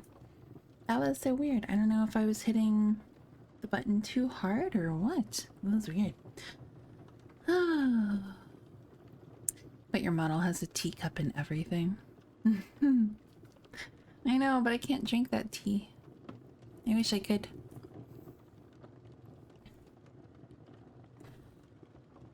But I'm supposed to be sleeping. If the ghost of the ghost model leaves, does that mean it's alive again? Maybe.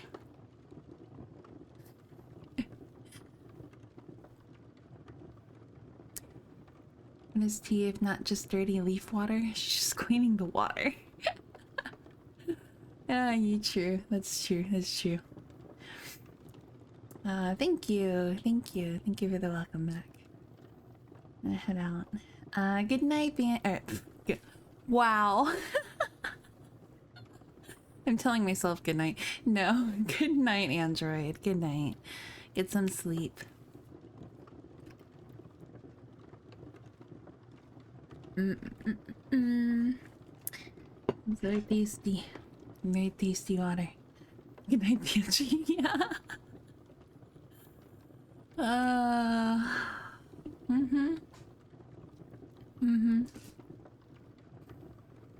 Yeah, I deserve that. Say good night, Banshee. Yeah.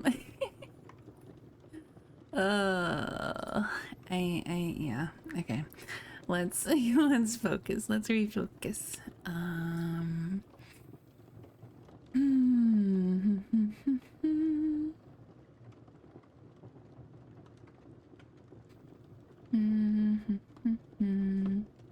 On's in luck. The dog and the sparrow, the 12 dancing princesses.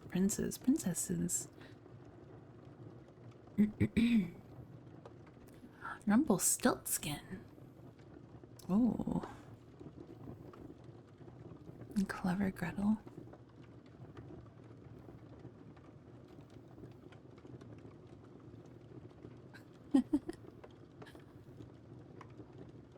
What do we think? I've always kind of liked Rumpelstiltskin. I think we're gonna go with that. That's what I think. Yeah, I've been like really curious, and kind of pleasantly surprised by some of these endings.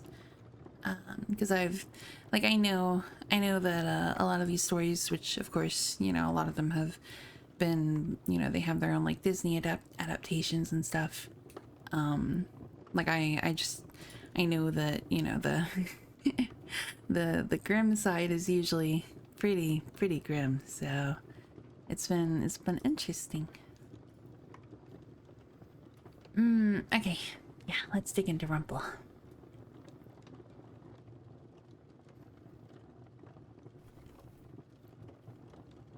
By the side of a wood, in a country a long way off, ran a fine stream of water, and upon the stream there stood a mill. The miller's house was close.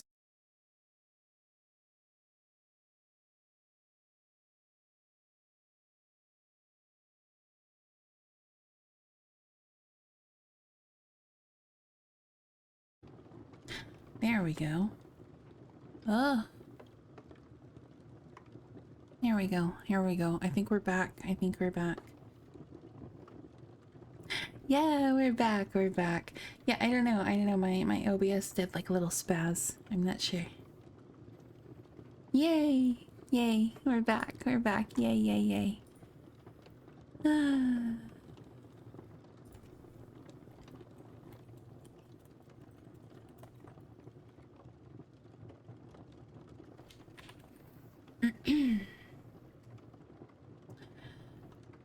We heart Scuff. Yes. Scuff stream. Even OBS is getting sleepy. Okay. We still have the music going. I know, right? I know. Wouldn't be a live stream without it. Oh, pretty much. Okay. That's okay. We push forward. Ugh. Alright, back into Rumple. Rumple. The magic of VTubing without it. Ugh. Okay. Oh, where was I?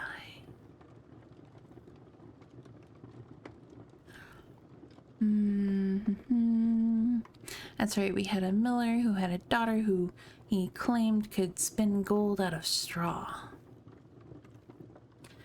Now, this king was very fond of money. And when he heard the miller's boast, his greediness was raised, and he sent for the girl to be brought before him. Then he led her to a chamber in his palace, where there was a great heap of straw, and gave her a spinning wheel and said, "All this must be spun into gold before morning, as you love your life." It was in vain that the poor maiden said that it was only a silly boast of her father, for that she could do no such thing as spin straw into gold. The chamber door was locked, and she was left alone. She sat down in one corner of the room and began to bewail her hard fate, when on a sudden the door opened, and a droll-looking little man hobbled in and said, "Good morrow to you, my good lass. What are you weeping for?" "Alas," she said, "I must spin this straw into gold, and I know not how." "What will you give me," said the hobgoblin, "to do it for you?" "My necklace," replied the maiden. He took her at her word, and sat himself down to the wheel, and whistled and sang, round about, lo and behold, reel away, straw into gold." And round about the wheel went merrily. The work was quickly done, and the straw was all spun into gold. When the king came and saw this, he was greatly astonished and pleased, but his heart grew still more greedy of gain, and he shut up the poor miller's daughter again with a fresh task. Then she knew not what to do, and sat down once more to weep. But the dwarf soon opened the door and said, "What will you give me to do your task?" "The ring on my finger," said she. So her little friend took the ring and began to work at the wheel again, and whistled and sang, round about, lo and behold, reel away, straw into gold. Till, long before morning, all was done again.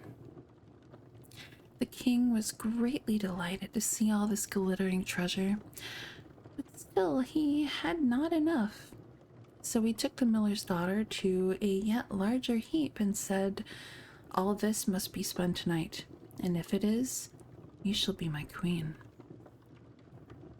As soon as she was alone, the dwarf came in and said, "What will you give me to spin gold for you this third time?" "I have nothing left," said she.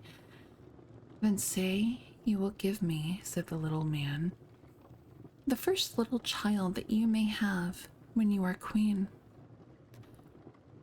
"That may never be," thought the miller's daughter, and as she knew no other way to get her task done, she said she would do what he asked.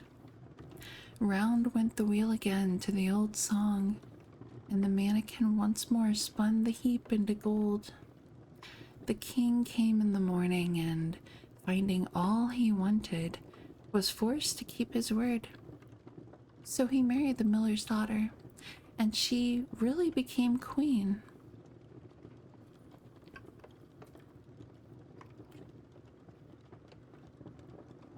Gold inflation through the roof in that kingdom. Why do these people want children? Yeah, I don't get it. Not for me, not for me. They all want other people's children, though. If anything, the price would plummet with the sudden influx. Oh my goodness.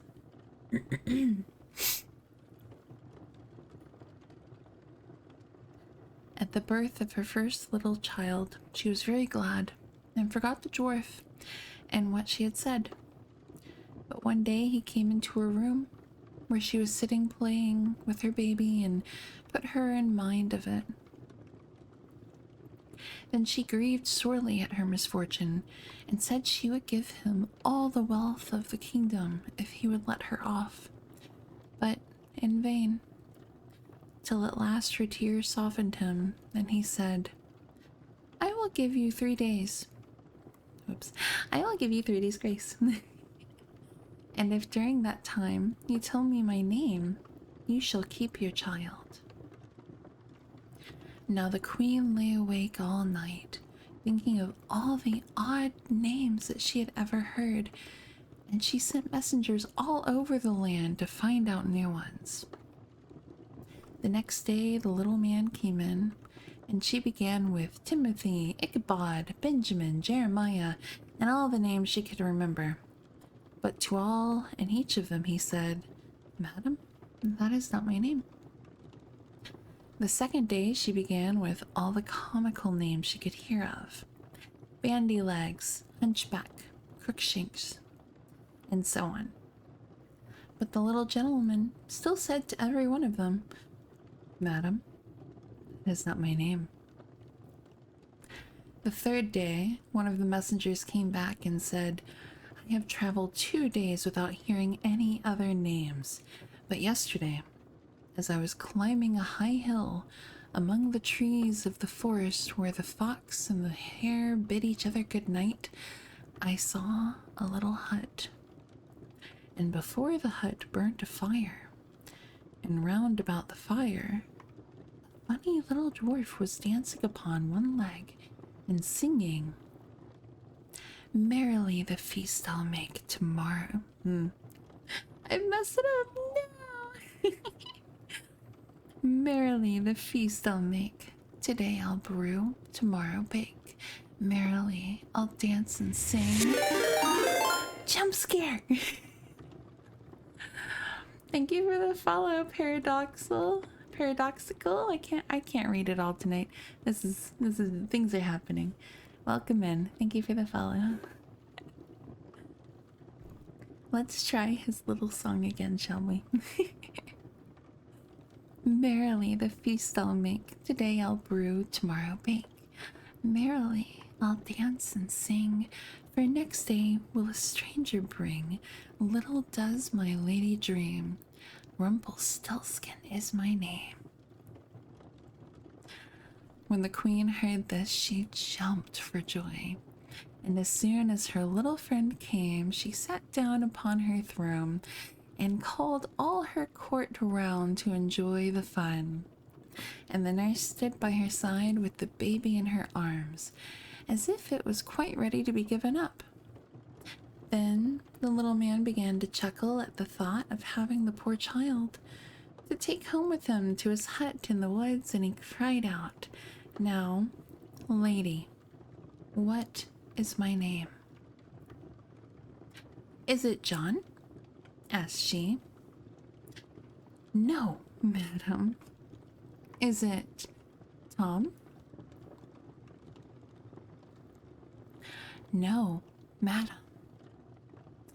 Is it Jemmy? It is not. Can your name be Rumpelstiltskin? Said the lady slyly. Some witch told you that. Some witch told you that, cried the little man, and dashed his right foot in a rage so deep into the floor that he was forced to lay hold of it with both hands to pull it out. Then he made the best of his way off, while the nurse laughed and the baby crowed, and all the court jeered at him for having had so much trouble for nothing, and said, We wish you a very good morning and a merry feast, Mr. Rumpelstiltskin. That was cute. That was cute. Yes, we're hopping around some Grimm's fairy tales. Oh, it was the worst ending, yeah. But yeah, welcome in, welcome in.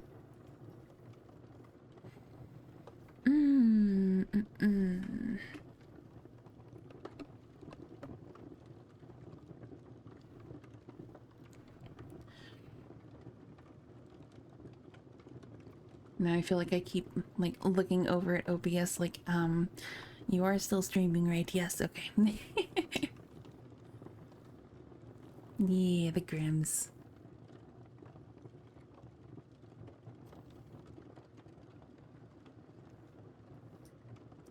There's a version where the earth swallows him and another where he tears himself apart. I feel like I've heard the first one there. My goodness, where he tears himself apart.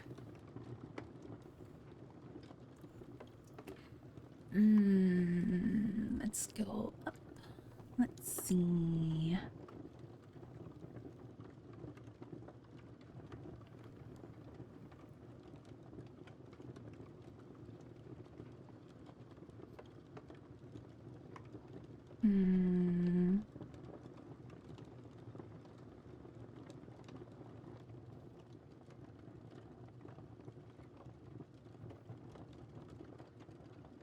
Oh my goodness. The story of the youth who went forth to learn what fear was? That is a mouthful and a half.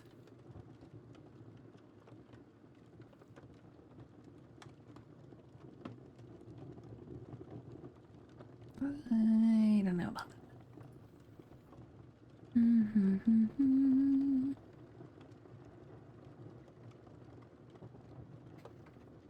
The Frog Prince.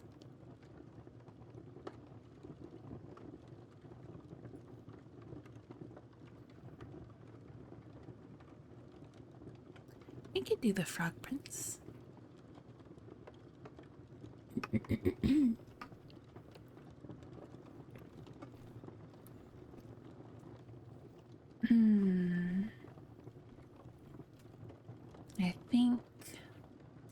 I think we'll do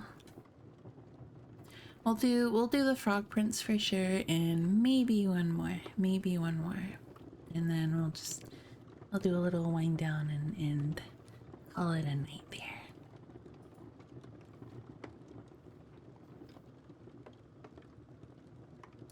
Oh, of course, of course. Please go get some sleep, please. Especially if you have to wake up early. And thank you for being in here, Shadow. Frog? A little ribbit. Good night, Shadow. Good night. Sweet dreams. The Frog Prince.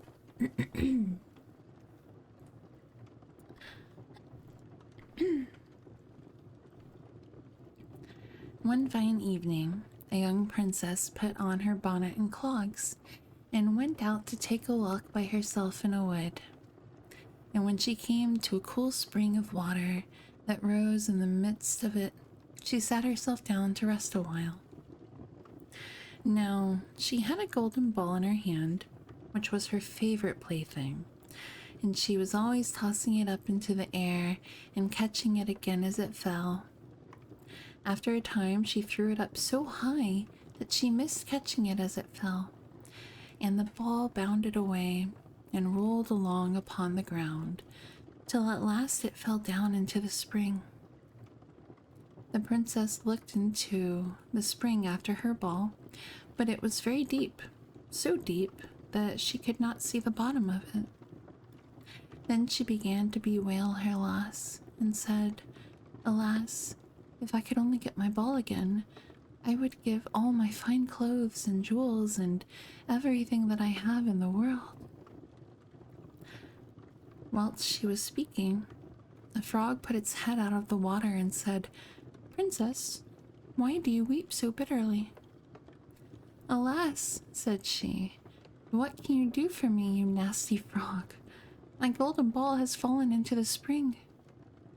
The frog said, "I want not your pearls and jewels and fine clothes, but if you will love me and let me live with you and eat from off your golden plate and sleep upon your bed, I will bring you your ball again."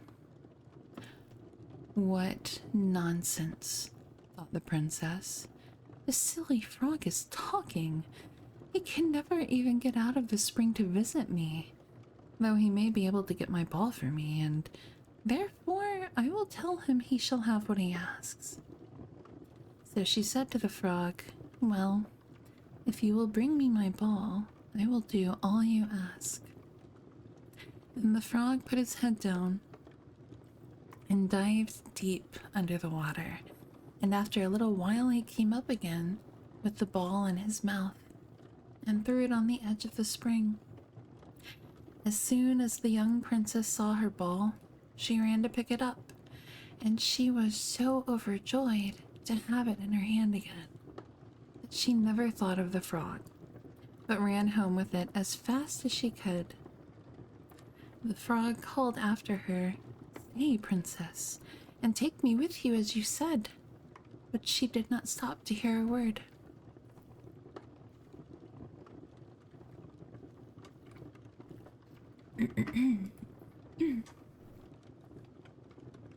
The next day, just as the princess had sat down to dinner, she heard a strange noise. Tap, tap, plash, plash, as if something was coming up the marble staircase. And soon afterwards there was a gentle knock at the door, and a little voice cried out and said, "Open the door, my princess dear. Open the door to thy true love here, and mind the words that thou and I said by the fountain cool in the greenwood shade." Then the princess ran to the door and opened it, and there she saw the frog, whom she had quite forgotten. At this sight she was sadly frightened, and shutting the door as fast as she could, came back to her seat. The king, her father, seeing that something had frightened her, asked her what was the matter. "There is a nasty frog," said she, "at the door, that lifted my ball for me out of the spring this morning. I told him that he should live with me here, thinking that he could never get out of the spring, but there he is at the door, and he wants to come in." Ah, thank you for the follow, Kirijaru. Thank you. Welcome in. Welcome in, welcome in. I know, poor frog, I know.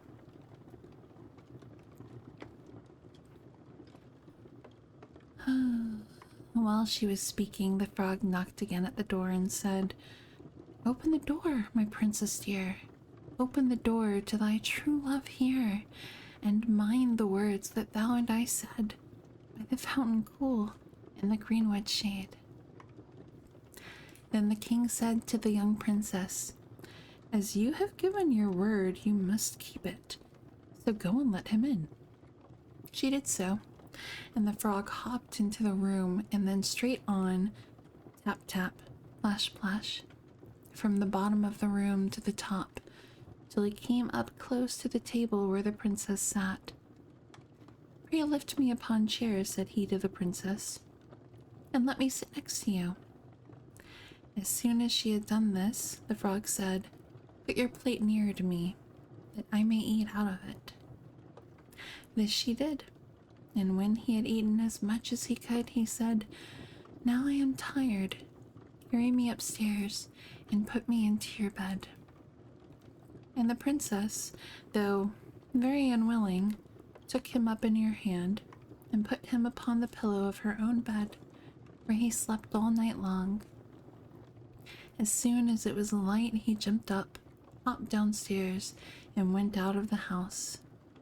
"Now then," thought the princess, "at last he is gone, and I shall be troubled with him no more."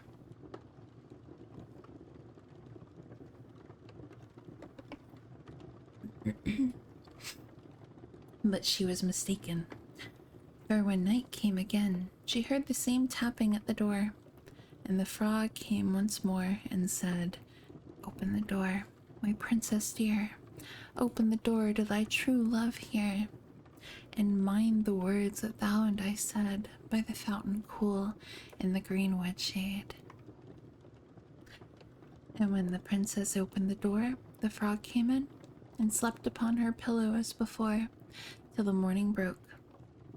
And the third night he did the same. But when the princess awoke on the following morning, she was astonished to see, instead of the frog, a handsome prince, gazing on her with the most beautiful eyes she had ever seen, and standing at the head of her bed. He told her that he had been enchanted by a spiteful fairy, who had changed him into a frog, and that he had been fated so to abide till some princess should take him out of a spring, and let him eat from her plate, and sleep upon her bed for 3 nights.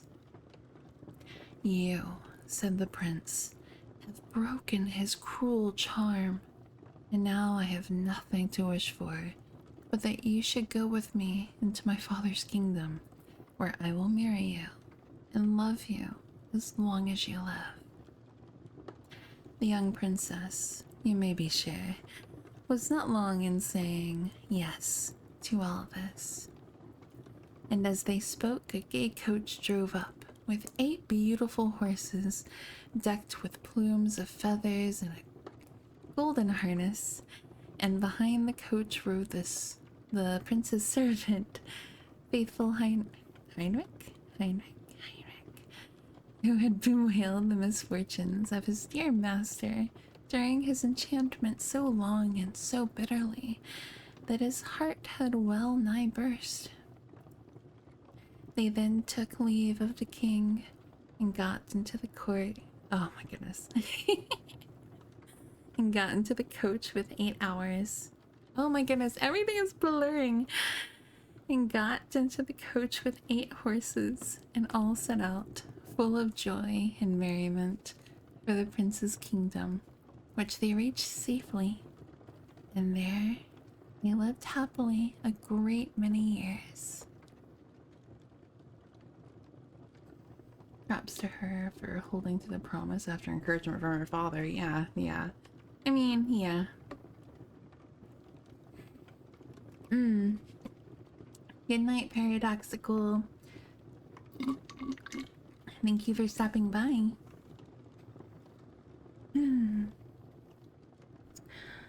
Oh, I do believe that might just have to be the last story, though. I do believe.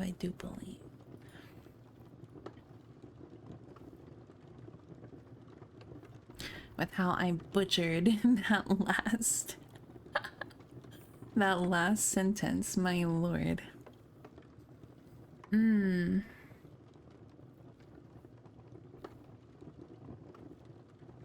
This has been so nice and chill, though.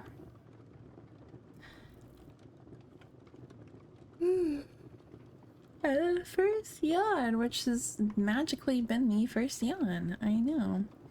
Even you're not immune to the cozy. No, I'm not. I am not. Hearing the fire, it's like the ambient noise, like the ambient background noise always gets me. I think for me, oh goodness, it's such a like random one, but the dishwasher when excuse me, when I do the dishes and the dishwasher is going, I'll be in the room in the living room where you can very very easily hear it, and we'll just be like working on something or whatever, and but if I'm like on the couch or something and just like relaxing, I'm taking a nap. I'm taking a nap with it. It won't be on purpose, but it's gonna happen. It's been really wonderful. Oh, of course. It has been wonderful. It has been a lot of fun. It has been very enjoyable. Yeah, I swear.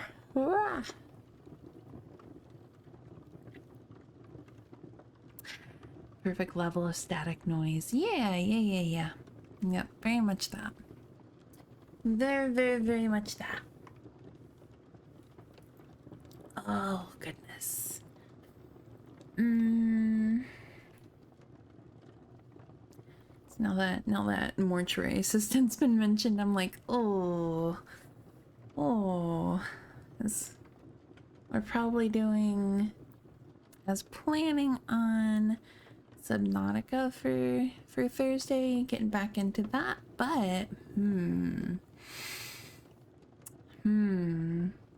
could go more choice. I mean, there's so many games. There's so many games, so many options. Oh Lord, with Mortuary though, oh my goodness. And it's been so long since I've played it, so like I've forgotten. I've forgotten you know, most of like the jump scares and stuff, so yeah, yay to that. Will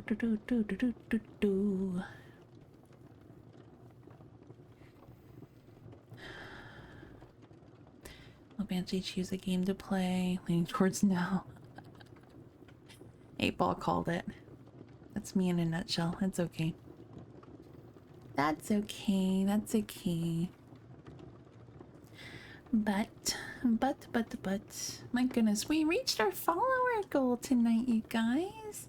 I'm so proud of us. We did it good. Very proud.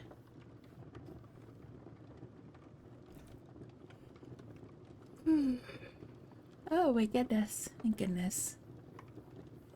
And we got through some stories. We got through a few. Some of them, I haven't read some of them. Or hadn't, I guess. More appropriate.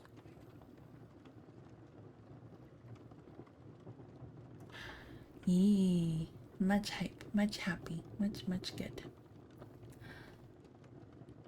Boo. The Mother Holly. Hansel and Gretel. The White Snake. Oh, Ashputo. I don't know pronunciation of these. But yes. We got through some stories. We had some good, very relaxing, chill vibes. And I got to show you guys all the cute new things.